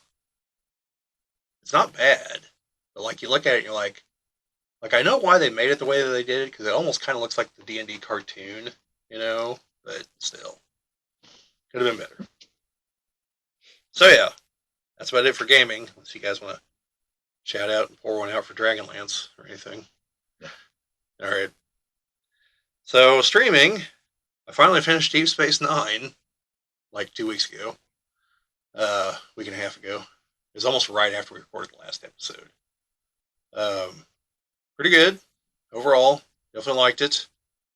A lot more whimsical episodes than I remembered on the first airing. I think every season had, or almost every season, towards the end, had a "Hey, let's go to the Mirrorverse" episode. Uh, oh, that's one thing I meant to mention in one of the later videos. Kira wasn't with the Terran Alliance. She was with the. It was a different group. They were the Cardassians and the Klingons together. The Terran Alliance had actually fallen apart because Spock became Emperor and like preached peace, and they kind of like dismantled their military, and then like the Klingons and Cardassians came along and just whooped their ass. So yeah, that's who she's with. Uh, yeah, the finale, a little bittersweet. Got a lot of the whole like kind of like the end of MASH, where everyone just kind of goes their own way. Some people stuck around. Cisco's kind of stuck with the prophets because died, but they're like, no, you're not dead yet, but you gotta stay with us for a while. But good on you for throwing old Gul Dukat into the big river of fire there and going down with him. So now Gul Dukat's stuck with the Paw Wraiths forever too. So could have happened to a nicer guy. But yeah, Gul Dukat was not a nice guy, Owen. No. Like for about the first like 2/3 of the show, you can maybe kind of see how he thinks he's like a good guy in his own mind. But there's eventually an episode where Cisco gets into a bit where he's like, "I should have just killed all the Bajorans," and he's just like, "Oh," he's like, "Yeah, I should have just killed them all." It's like, so that's what he really thinks. Well, okay. And then his master plan at the end is going to release the Paw Race and just kill everybody, just set the whole damn universe on fire. So yeah, I don't know how Kai Wynn thought that was going to work out for her. Like, she was really stupid at the end. But I actually felt a little bit bad for her because even though she wasn't a nice person by any stretch of the imagination, every once in a while she did the right thing. But, like, all she wanted was for the prophets to talk to her. That's all she wanted. And so once the Paw Wraiths are out, they talk to her. And once she realized that, initially she's like, no, I can't go with them. Like, I'll damn myself. Like, and finally she's like, well, fuck it. The prophets aren't going to talk to me. These guys are. I'm switching sides. And it's just like, guys, all you had to do was give her the lady a shout out. That would have saved everybody. Well, Mistress Death figured that out when it was a little bit too late to Thanos. Yeah, and Earth X. Yeah. Because he's like, all I wanted was you to say something to me. He's like, you wouldn't say a damn word. I did all this stuff for you. You wouldn't say anything. He's like, now I've got the ability to kill you, and guess what? Yeah. Points the ultimate nullifier, and she does finally say something. Wait. Yes. He's like, too late. Shoots her. But yeah. So yeah, you've got the last season's a little off because Jadzia dies. Gul Dukat killed her. Yeah. Asshole. And well, she had to get off the show. Yeah, I know, like the real world reason. Then Ezri shows up, and I forgot because I knew that happened, but I either missed or forgot why she was instantly there. Because in the back of my mind, I kept thinking, like, man, it's going to be really odd that like they already put the symbiote in a new host and everything, and she's already adjusted and already here. Like, this isn't going to make any damn sense when this happens. And then I see how it unfolded. It was she was on the ship. And she was the only Trill aboard the ship, and the symbiote was dying. They had to join her because otherwise the symbiote was going to die. She wasn't even like in the program. And so then she's just kind of like, well, I guess I'm stuck with it now. I'll go see Cisco. He kind of knows some stuff. And Cisco convinces her to stay. And Worf finally like buries the hatchet, like, yeah, you're not Jadzia. Like, you can go to have a relationship. I'm sorry I've been screwing with you here. After they have sex on the one planet. So yeah, like I said, this is the sexy Star Trek show for sure. Half the conversations about who's sleeping with who, or adventures in the holosuites. Well, that and the weird relationship between the Doctor and Garrick. Yeah, I think there's like some. I can see why people think there's implications there, and I think it's mainly from Garrick. I don't think the Doctor's really reciprocating. No, because he's definitely like into Dax, whichever version it is, as long as it's not like Curzon. But yeah, and I also the whole time I was like, well, okay, so the founders have the virus now. Like, but I know Odo has it. Why isn't it affecting him? And then, like, all of a sudden, it just, like, kicks in and starts just going turbo mode on him. It's like, oh, well, that's why. Okay. And then, like, all the Section 31 stuff comes up, and that's all kind of interesting. And O'Brien keeps being the whipping boy for the show. Every, like, weird bad thing that happens to him or his family. Like the episode where his daughter, like, instantly grows old from, like, being in the weird cave there on Bajor, and where, like, his unborn son, they had to put into Major Kira because, like, something happened to Keiko, or where he goes and, like, gets stuck in the prison, like, where he lives, like, 30 years in a prison. But on top of that, there's that episode where he, like, keeps going into the future and seeing himself dying, but the last time he dies, and it's the future him that comes back. So technically, the Miles O'Brien from that point forward in the show is from, like, 6 hours in the future from everyone else, and then he's the one that experiences the weird prison shit. Like, they were just like, all right, what weird thing would he do to O'Brien this week? It's like I seen a Star Trek meme where people are talking about, hey, did you see that episode of the original series and blah blah blah? And he's like, he's like, seen the original series. I was in the original series. And Brian, they'll look at him like, what are you talking about? Yeah, because he goes back to the original series and is in the trouble with tribbles. Yeah. And then that's also where Worf has to explain why the Klingons look different in from the original series show to now. Yeah, well, he doesn't explain it. He just tells them, like, we don't talk about it, and they're all just kind of like, because, like, there's Klingons everywhere. Like, what the hell are you talking about, Worf? It's like, there's a bunch of them over there, a bunch of them over there. And like, what? What the hell? Because they had no head ridges. And then there's the guy from the future who's a Klingon who had been genetically altered like human, and it's the same actor. You know, I'm surprised they got all those guys again. Because there's also the Klingons who then have the ridges in Deep Space Nine, even though they didn't have them in the original series. It's the same character. Yeah, the real explanation is they had a bigger special effects budget for the motion picture and wanted to make the Klingons look different. So they gave them the head ridge for their brief scene that they're in the motion picture. And forever changed their destiny from that point on. Yeah. But yeah, Deep Space Nine, excellent series. Definitely worth checking out. I started on Enterprise now, since I've only seen like 3 episodes of Enterprise. The 2 Mirrorverse episodes and the finale. Well, they definitely get you in with that first one because you're talking about the sexy Star Trek show. Well, I think it's the very first one. It's like starts with like gelling in the decontamination container thing at some point. Maybe, yeah. I'm to the point where Trip ended up somehow getting pregnant from the alien. Oh yes. So yeah, even though he didn't sleep with her. Hate it when that happens. Yeah. And what's her name? The Vulcan, like at the end's like, so I looked up in Starfleet. You are in fact the first human male to get pregnant. And he's just like, yeah, thanks. Just what I wanted to be in the record books for. No, it's good. There is one thing that I was kind of like, I wouldn't have gone that way. The ships, the doors, even though they're ones that can raise and lower, they're not automatic. They had to hit the button. And I'm just like, come on now. I get that, like, you're trying to show this isn't advanced, but, like, grocery stores in the 1970s had doors that could do that. Like, you would have doors that could do that on the first Enterprise. Like, you have everything you need. You shouldn't have to hit a button. Like, I get that you're trying to show it's not as advanced as the later ships. Fair enough, but, like... They may almost feel like a maritime ship with the... Well, some of them do. Some of them are like the big hatches, you know. But, like, I think it's the one for sick bay. But I mean, like, even like the bridge and everything, like, you know, you've got, like, the metal bar railings. Yeah. Like It's definitely like a submarine kind of look. Well, probably not a submarine. Submarine's really compact. More like the USS Enterprise, not the NCC Enterprise. It's a nuclear vessel. Yes, the Wessels. But yeah, so if you folks haven't seen it, definitely check it out. And then I watched one movie on streaming.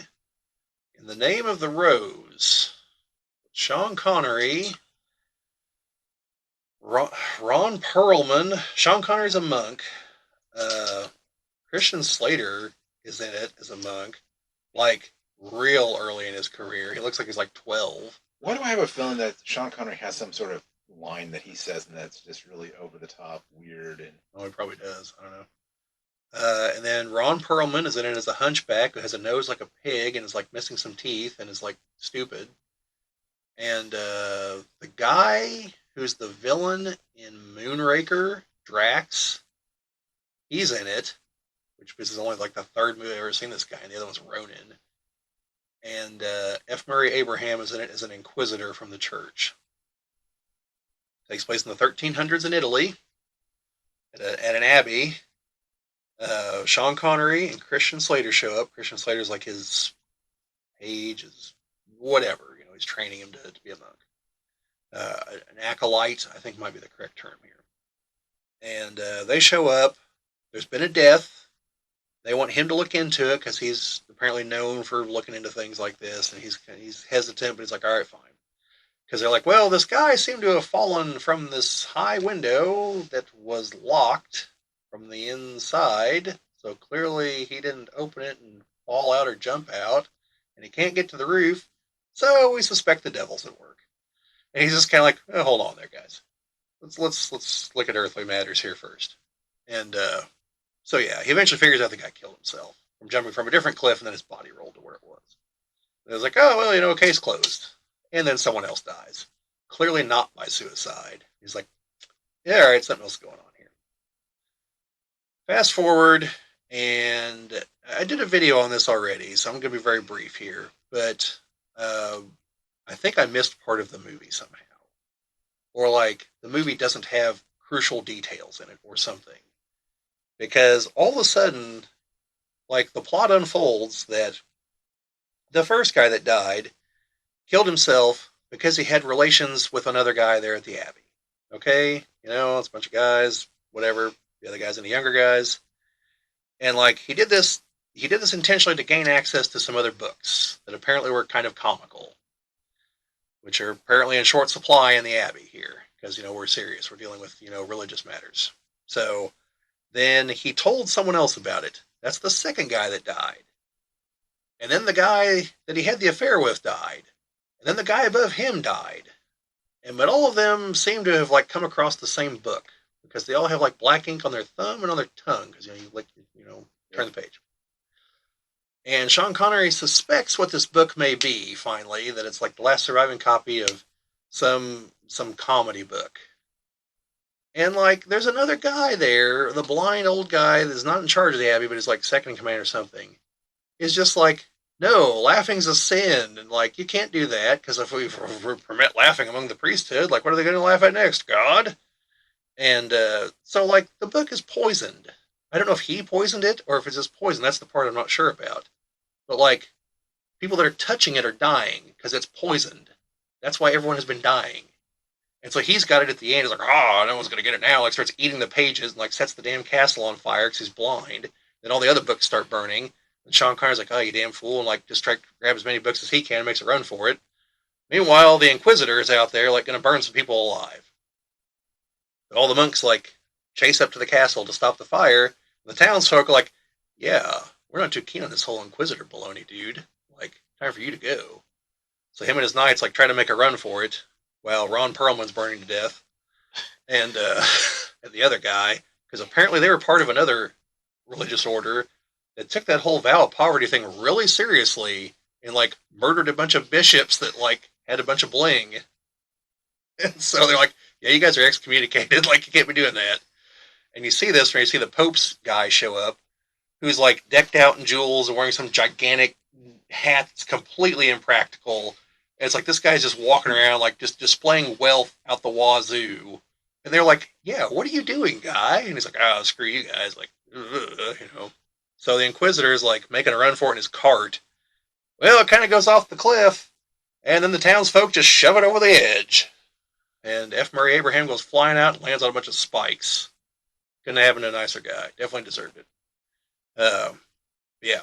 They saved the woman that he was going to burn alive, who they were going to burn her alive strictly because she had relations with some of the priests, using her feminine wiles to win earthly rewards with them. She also slept with Christian Slater at some point, Like, I don't know how I missed this, because literally they were like together, and the next thing I know, Sean Connery is like, so, and he's like, well, he's like, so, master, like, and he's like, well, you know more about that than I do at this point. And he's just kind of like, wait a minute, did they sleep together? When did that happen? They were just talking 2 minutes ago. What the hell did I miss? So, either this movie is a real mess, or I missed some things, or something. Well, I've had that happen actually with another movie that I watched recently, where I'm seeing scenes in the movie, and I'm like, I do not remember this from the original movie, and that was in Don't Be a Menace to South Central, like drinking your juice in the hood. There were scenes, and I was like, I must have watched a different cut of this because there are scenes in there.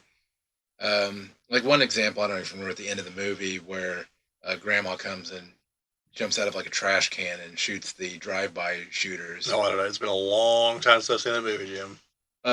Like when it first came out on VHS, probably. And so there's a scene where a guy walks up to Grandma after she just shot all the drive-by people and says, "You got the juice now," and she's like, "Oh, shut the hell up," and punches him. And that's where the scene I remember ending was right there. But no, next she pulls out a machete, chops off his head, carries off his head, and I'm just like, when did this happen? Yeah, I don't remember that. And I think that would have stuck with me. Yeah, and I'm just like, what the hell? And I watched it off of Tubi, I believe. Yeah. Well, it's like the last time I watched Aliens. It was the other cut, the extended cut. And like I could tell the little scenes here and there that are not in the regular one because I've seen the other one enough times. Like I'm like, I don't remember that little line. I remember that line. And, it's a bunch of little things here and there aside. Then there's the few big things. But, well, there was the extended him in the tube scene too. yeah, is that actually on any cut of the movie? I believe so. I think it exists. Yeah, I mean, I'm pretty sure it does exist, but I've never seen it. That's why I was just wondering. Yeah. But no, it's a bunch of little, like, I mean, there's the scene where he finds out about her daughter. There's the auto guns and all the scenes to set that up. Yeah. But there's a bunch of little things, like when she's talking to Newt, like she mentions that she had a daughter. That's not in the regular cut of the movie because they cut all that out. And just before she goes back into the hive to get Newt, she says something to Hicks, and he's like, it's Dwayne. And she's like, Ellen. That's not in the regular cut of the movie either. It's a bunch of little things like that. And none of it should have been cut. That movie is spectacular with all the other stuff put back in. But yeah. Not like Terminator 2, where I think the stuff should have been put back in, but ultimately you don't need it. But, it is kind of neat seeing the way the T-1000 was able to be destroyed at the end is because it was shattered into a million pieces before that. Because after that, once he reassembles, as he's walking along, you see that he's grabbing things and is like starting to like unconsciously transform into them. Like he grabs like a metal rail and all of a sudden like he can't let go, and you see like the white or the yellow and black striping and the diamond plating as he's walking, his boots are starting to change into it. And it's to show that like he's been scrambled up, like he's vulnerable now. So I mean the grenade still probably would have killed him, but like it set him up to be able to be in that position. So yeah, the other two things that we hadn't talked about yet is that there are two new trailers. Yes, the two new trailers. Which one do you want to talk about first? We'll do the Deadpool 3 one first, just because I think Deadpool and Wolverine. Because I actually was a bit taken back when I saw it because it was not in the direction I would have expected it to go. Like, I mean, obviously I figured there was going to be Disney jokes and MCU jokes and stuff like that. But when I saw the TVA... Oh, yeah, you didn't know the TVA was going to be in it, did you? No. Yeah, I knew that from someone talking about it, but yeah. No, that was unexpected, and it was funny. I do wonder, though, because you notice when they showed up, what's her name was alive. I'm wondering if that's not the Deadpool universe from the other two movies. I'm wondering if it's a different one where events unfolded differently, and for whatever reason, they're getting him from that one. Who was still alive? His girlfriend. What's her name? I can't think of her name. Oh. Because she died in the second movie. But she was clearly alive there at the party. I thought he went back in time and saved her. At the end of the second one. I don't think so. Yeah, because he saved her, then I thought I went back, and then that's when he went back to try to kill baby Hitler. Yeah, but if he would have saved her, the whole movie wouldn't have happened, so then it would have never gotten hold of the time machine. I think that he saved her with the time machine, I thought. No, but Maybe See what I'm saying?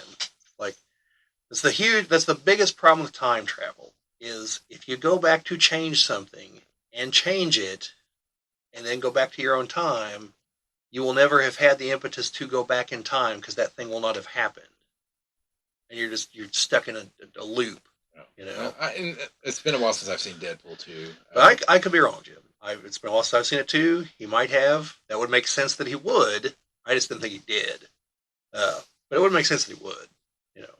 But I thought that because at the end of the movie, he's dying, and he sees her, and she's like, "No, we'll be together eventually." And then Cable goes back and stops him and sets it up so he won't be shot. And we got that real slow version of "Take on Me" while it was playing there.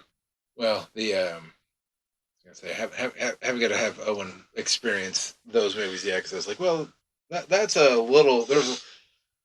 I do like though the beginning where he's like, you think that's supposed to scare me? He's like, I've been pegged before, and this will just be new for Disney. Well, I do wonder how much that's actually in the movie. Not those jokes, but like you saw that in the background, there's the giant 20th Century Fox logo at a few points. Like I'm kind of wondering, like, how would that even factor into the movie? You know, is that actually there, or is it just for the trailer? You know, I'm spitballing here. You know, for all I know, it's all in the movie. But we've all seen trailers that have all kinds of scenes that are not in the movie. If you ever watched the trailer for Highlander 4, not 5, 5's trash, don't even watch the trailer. Highlander 4, like 90% of it is not in the movie. Well, they did that with Rogue One with Generoso facing off against a TIE fighter. Yeah, I mean, like the scenes leading up to it are there, and the aftermath is there, but the actual shootout is not. Yeah.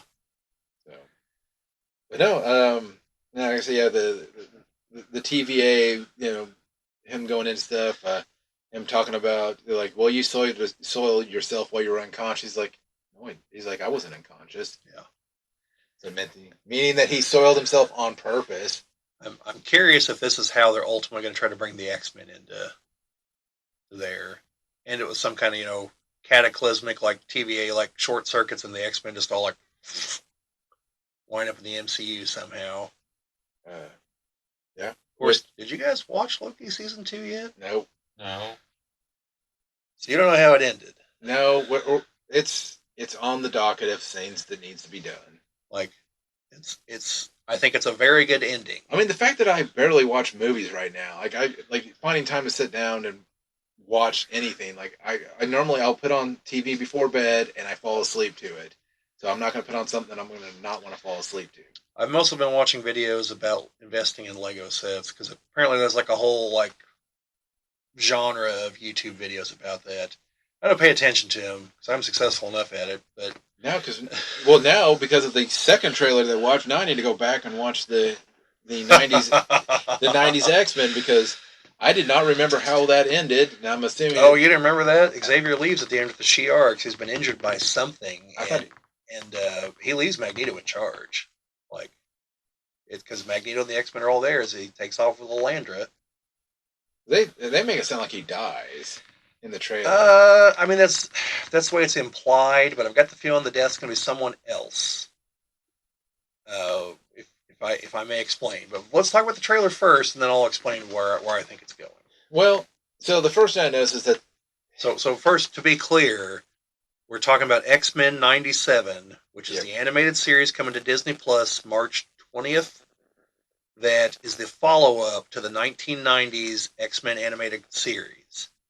They hit us heavy with the nostalgia with the theme song. And they try to replicate the animation style, but you can tell there's... Yeah, I texted Chris earlier, and he's like, somehow it's both better and worse. And I'm like, well, you're not wrong. Some of the voices are off because I know some of the people are different actors. I think a few of them have passed away, unfortunately. Well, Magneto sounded a little Magneto's off and Wolverine's off. Because I know that's not the same guy as Wolverine. I can't be the same guy as Magneto. Yeah. I think Jean is the same. I was trying to figure out what kind of witty comment he just said to Scott when Scott's like, you know, like giving the information. We're going to win this through teamwork, where he's giving him the go team speech. Yeah. Wolverine's like, shut the hell up. That's not what he says, but he's like somebody's like you're buzzing in my ear. Yeah. But then you've got to me, my X-Men. Yes. Yes, they learned the lesson from the Avengers movies of not waiting until part 3 or 4 before you finally say the catchphrase. So yeah, that's stupid. Oh my gosh, and the whichever one is like Avengers. Yeah. That's Age of Ultron. Yeah, I'm just like, come on. Now. Well, that's because what's his name? The director of the first two. What is his name? Directed Buffy the Vampire Slayer and Firefly. Joss Whedon. Yeah. He hates. He doesn't like Captain America. He hates the catchphrase. That's why. That's why Captain America comes across as kind of a dipstick in those two movies. Meanwhile, the last two are directed by the Russo brothers, who directed all the Captain America movies, or at least the second and third one. So yeah, a little behind the scenes things there. Why the hell would you hate Captain America? Now, funny thing in Free Guy, yes, you do get Chris Evans when he pulls out the Captain America shield. He's like, what the shit? Yeah, I actually just watched Knives Out the other night. I'd seen it before, but I saw it again the other night on TV. And he's in that, like, polar opposite characters, like a conniving, backstabbing little shit. Like, yeah, that's a good movie, too, if you guys haven't seen it. That's actually Rian Johnson making a good movie. Well, I don't think I don't think as like The Last Jedi as a movie, just just in general. Like, I don't think it's a bad looking movie. Well, it's not a bad looking movie, but I think even as a movie, it's got structural flaws. Well, yeah, I mean, the whole choreographed fight scene was like the worst thing in cinematic history. It looks pretty until it's put under any scrutiny, and it's like none of this makes any sense. People are losing weapons when they shouldn't. Yeah, there's people spinning all the time. People just randomly falling backwards. That's like there's one in the Dark Knight Rises. There's a scene where Batman's fighting with Catwoman on like some rooftop, and there's like some guys like realizes he's not on his mark, so he just like flies back for no reason at all. Like nothing's being thrown his way. So kind of like a real version of the beginning of Mortal Kombat, where Johnny Cage is filming the movie, and the one guy he's like, this is the part where you fall down. The guy's like, ah, and he's just like, cut. Why am I doing this? It's like in one of the James Bond movies. There's a guy that's sweeping in the background, but he's like not even sweeping the ground. He's like sweeping in the air. Yeah, all sorts of scenes like that. Now it's but no. As far as the X-Men '97, I mean, I guess so far it looks okay based off the initial trailers. I mean, as soon as you see the Disney Plus logo, you're like, well, I mean, they stated beforehand, and it appears they followed through, that it does follow up the other series. So they run the little bit from the end of the last episode of the first series. You know what they could do to really just blow people's minds? Is finish off Silver Surfer. It just one day just shows up on Disney Plus. Yes. Season 2. What the hell's this? And it actually picks up with the second half of the cliffhanger of season. Season 1 ends on a 2-part cliffhanger. Just make the follow up for that episode. Just finish the series. Use the script. Don't even just animate it. Use the script. Be done with it. Say there you go. Just no announcement, no fanfare. Don't even have it on the banner. Just like have it be an option. Or maybe put it in one of the what if seasons. What if the Silver Surfer had an ending? Wait, what? Holy shit! Because that had comic accurate Thanos, who's just trying to. Yeah. But yeah, so it looks like it picks up where the other left off. I know from the stuff I've read beforehand that it's going to be Magneto's supposed to be in charge of the team. Or at least is around the mansion, but I think he's supposed to be in charge of the team. And that is somewhat comic accurate. Because there's a period where Xavier's gone for a while and Magneto does lead the team. So there's only one thing that came up, and I was just like, I don't know if that's how that works. Well, there's 2 parts. It's in the same scene. One is Gambit riding Wolverine. And then him charging Wolverine. Chad asked me about that. I spoke with Chad earlier, folks. He was going to be here tonight, but he had some things come up, but I ran into him before we started recording.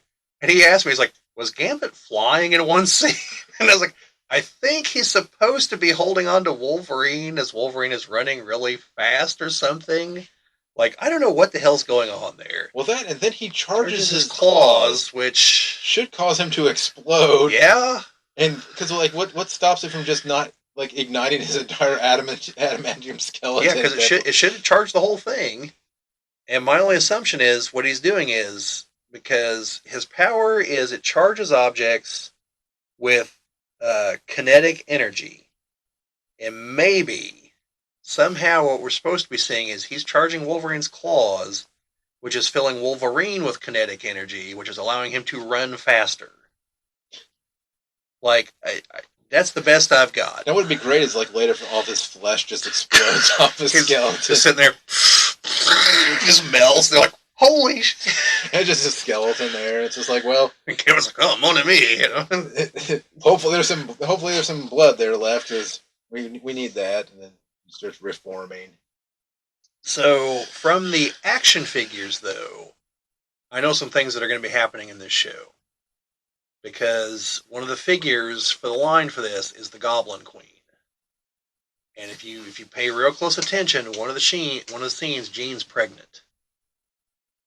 Yeah. So they're almost definitely going with the Inferno storyline. It's going to have to be different because they've already done the Phoenix Saga, and that was kind of important to the whole Inferno storyline. So I don't know how they're going to alter it, but somehow we're getting that, and Madeline Pryor. So, which means we're definitely getting more of Mr. Sinister. I've heard he's supposed to be the big bad through most of it. Which means we might also get the Mutant Massacre. I did see they released the Return of Sentinels. That was... Yeah. And then they look like they did in the original series. I could have lived with them upgrading the animation on them. But, because they would have gotten better figures of them. But, yeah, they're in there. Bishop appears to be part of the team now. Instead of just screwing up everything, so Cabal has to come from even farther in the future to fix it. Because, like, Owen, have you ever seen the X-Men cartoon? No. Okay, so, like, on more than one occasion, Bishop goes back in time, messes something up, which affects his timeline, but also affects Cable's timeline in the future, so Cabal has to come back in time to fix everything. To send Bishop back to his time, and then he has to go back to his own time. And, like... It just becomes a convoluted mess. Like, time travel occurs at multiple episodes. Yeah. I'm just hoping we get more quality dialogue from the Sentinels, like we got from Master Mold. Like the one in Genosha that was at the dam. I am still plugged in. And then the dam smashes in when it explodes.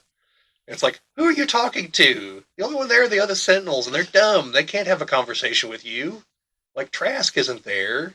You know, none of the Genoshans are there. Cable's not there. We're there. Yeah. He's talking for us. Well, I mean, that's like half the dialogue in the movies don't make a lot of sense when people monologue to themselves. Yeah. I mean, don't get me wrong, I monologue to myself all the time, but for the people listening in, for my phone that listens in, it starts suggesting me things like, because I was having a conversation about vacation stuff, and I had mentioned something about Verbo, and I was watching the one of the trailers, and I got a Verbo ad just out of nowhere, and I'm like, oh yeah, that's like Angela and I were having a conversation one time about, I want to say it's around St. Louis. There's, or it might be Kansas City, it's one of the two. There's a gigantic underground complex built into one of the big caves there, and I'm telling her about it. And I go to start search for, I get like 3 letters in it, it's like, and I'm like, now, maybe it's because we're driving through that city that it knows what I'm talking about, but I'm pretty sure my phone was listening in and knew what we were talking about. And I was just like, yeah, that's not good. Or kind of like the, the home assistant things that you can talk to. Yeah. You know that all of those are constantly listening, right? Yeah. Because none of them have the software to actually understand what you're saying. It has to send that to someplace else to register that you just said turn on, which means it's all being recorded somewhere because it's everything it processes through. You know, something's saving a record of something in there. Now, the flip side, that largely doesn't matter because most people don't live lives that are important and or interesting enough for anyone to give 2 damns to actually look into any of those recordings. Yeah. So, you know, there's that. I don't fall back on that whole, like, well, but I've got nothing to hide. That doesn't matter. Like this is I don't care if you got something to hide or not. Like it's an ethical matter. The point is we're too far beneath the notice of anyone that matters that could do anything. You know, like any kind of oppressive regime or whatever. Like they got more important problems. They got to try to figure as George Carlin put it. The dictator's he's a busy guy. He's got to figure out who's trying to kill him. He was talking about like whenever going to these countries that were ruled by a dictator, always find these mass graves, and he's just kind of like, hey, at least he buried him. Like dictator's a busy man. Goes into all that. Like George Carlin was a hell of a guy. Like we have definitely missed him for the last 10 years of chicanery. But yeah, yeah. So I'm hopeful for it. Uh, it looks like they're going to do the smart thing and just keep copying the Chris Claremont era of the comics. They've got like 15 years to work with, so like the only sketchy episodes of the original series were whenever they're like, "Hey, that phalanx thing is new in the comics. Let's do that." And it's like, no, it's not. Like, no, just go back to Claremont stuff. Don't do new stuff. I can't wait for them to be like, "Hey, let's do that Krakoa era stuff." Like, let's not, please. Really? Like, because if you really copy that, this will no longer be a kids' cartoon at all. Because everyone's sleeping with everyone, and they're very explicit about it. So, yeah. That's like I saw a thing he was talking about Wolverine, who he slept with, and it's like it started off, and then it's like Hercules, and then Cyclops. Okay, well, the Hercules one, that's actually a different Wolverine and a different Hercules. They're from a different timeline. But yes, there's a timeline where the two of them are a thing. Wolverine's skeleton isn't adamantium coated, it's adamantine coated, which is like the metal of the gods, so it's like a gold color and protects from psychic attack and everything. And his Hercules died. So at the end of that series, he's going to the underworld to rescue him. It's where he disappears to. It was one of those like it was a curveball, but I was like, all right, fine. It's kind of entertaining. Let's go with it. That was from a series where Dazzler like goes across the multiverse fighting evil versions of Professor X. It's like one of the most batshit series I've got. She comes across a different version of herself from like a zombie universe, and the evil versions of Professor X. One of them is a space whale infested with the Brood. One of them is from like Conan's time, so he's a sorcerer. One of them is literally a Nazi, and who's fighting the half Japanese Namor at that point. And he's like trying to win over the group, and they're like he says something like, "Wait a minute, you are literally just a Nazi, aren't you?" And he's like, "Yeah." And like, I thought you guys would be cool with that. Like, you're all on the same team. Like, no, we're not fine with that. He's like, well, I'm sorry, then you got to die. And then there's like evil telepathic Xavier, and it's just weird. All the weird ones they come across. But this was after like Avengers versus X-Men, and they wind up back in the 616 universe temporarily. And Cyclops tells her, like, Allison, this is your reality, right? Because she finds out there's no Xavier there to kill because Cyclops killed him during the Avengers versus X-Men thing. And she's just like, yeah, I don't want to be here anymore. So she leaves because she's too depressed at what happened. And yeah, but it kind of rolls into a bunch of other weird stuff. Yeah, cool series though. That's where we also had Black Civil War era Cyclops showed up also. And I think he wound up in the 616 universe, if I remember right. And a few people from the Age of Apocalypse jumped over at the end too. Because this was the final, trust me, we totally pinky swear, totally mean it this time, destruction of the Age of Apocalypse. Only the third time the universe has been destroyed there. This time it was sealed up in a pocket dimension with like universe eaters inside of it, destroying it, with Jean using the apocalypse power to destroy them. Yeah. Weird, wild stuff happened in that one. That's what I want to see animated sometimes. But yeah, I know they should totally just stick with the Claremont era. Maybe dip into the Age of Apocalypse. That's about it. All right. Well, I think we are at time. Are we? Any miscellaneous from anybody? No. No, it's just well then. I don't think I've got anything anyway. But I was just curious. no, just the only. Like I know we said there was something, but I don't remember what it was. So Bat droppings. that's what it was. Guano Man. Which is what it should really be. Oh yes, yes. Why is Batman's Batmobile not have bat droppings all over it? Or the Batcave in general. Yes. He's probably fueling the Batmobile's afterburner with the guano. What smells like shit? Well, I mean, think about it. Alfred probably has to pick all that. Yeah, Alfred, that's all he does all day. He's down there scooping. That's why he's got that sassy disposition. Oh, you rich bastard! I'm having to pick up. It's also where he gets his upper. That's where he gets his upper body strength from scraping all of the bat. Yeah. Although I have seen one clip from a comic where some villain's broken into the Batcave and Alfred's got the double-barreled shotgun. And he's like, "Just in case you think I suffer from the same compunction as my master about using guns, I don't." It's just like, prepare to be blasted, you bastard. Just imagine that Alfred's down there like bandaging up a beaten, battered,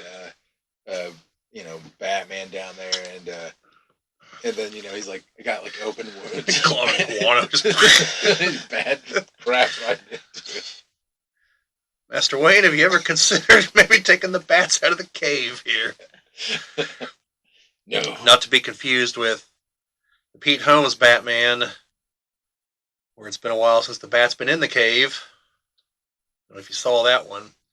That's from their version of The Dark Knight Rises, when he's talking to Talia, because whenever she reveals who she is there at the end, and his only comeback is like, "But we had sex." Yeah. She's like, "Yeah, you got to do things for the job." He's like, "Like a lot." Turns to Bane. It's like, we did these things, and not in the order you would suspect. He's like, "You son of a bitch." And she stabs him with the knife, and he's got nothing. She's like, "I just shove something into you, you penetrated, nothing." He's like, "No, it just hurts." Then he goes back to making sex jokes, and we're back. Yeah. Which one of these hoses do you smell out of?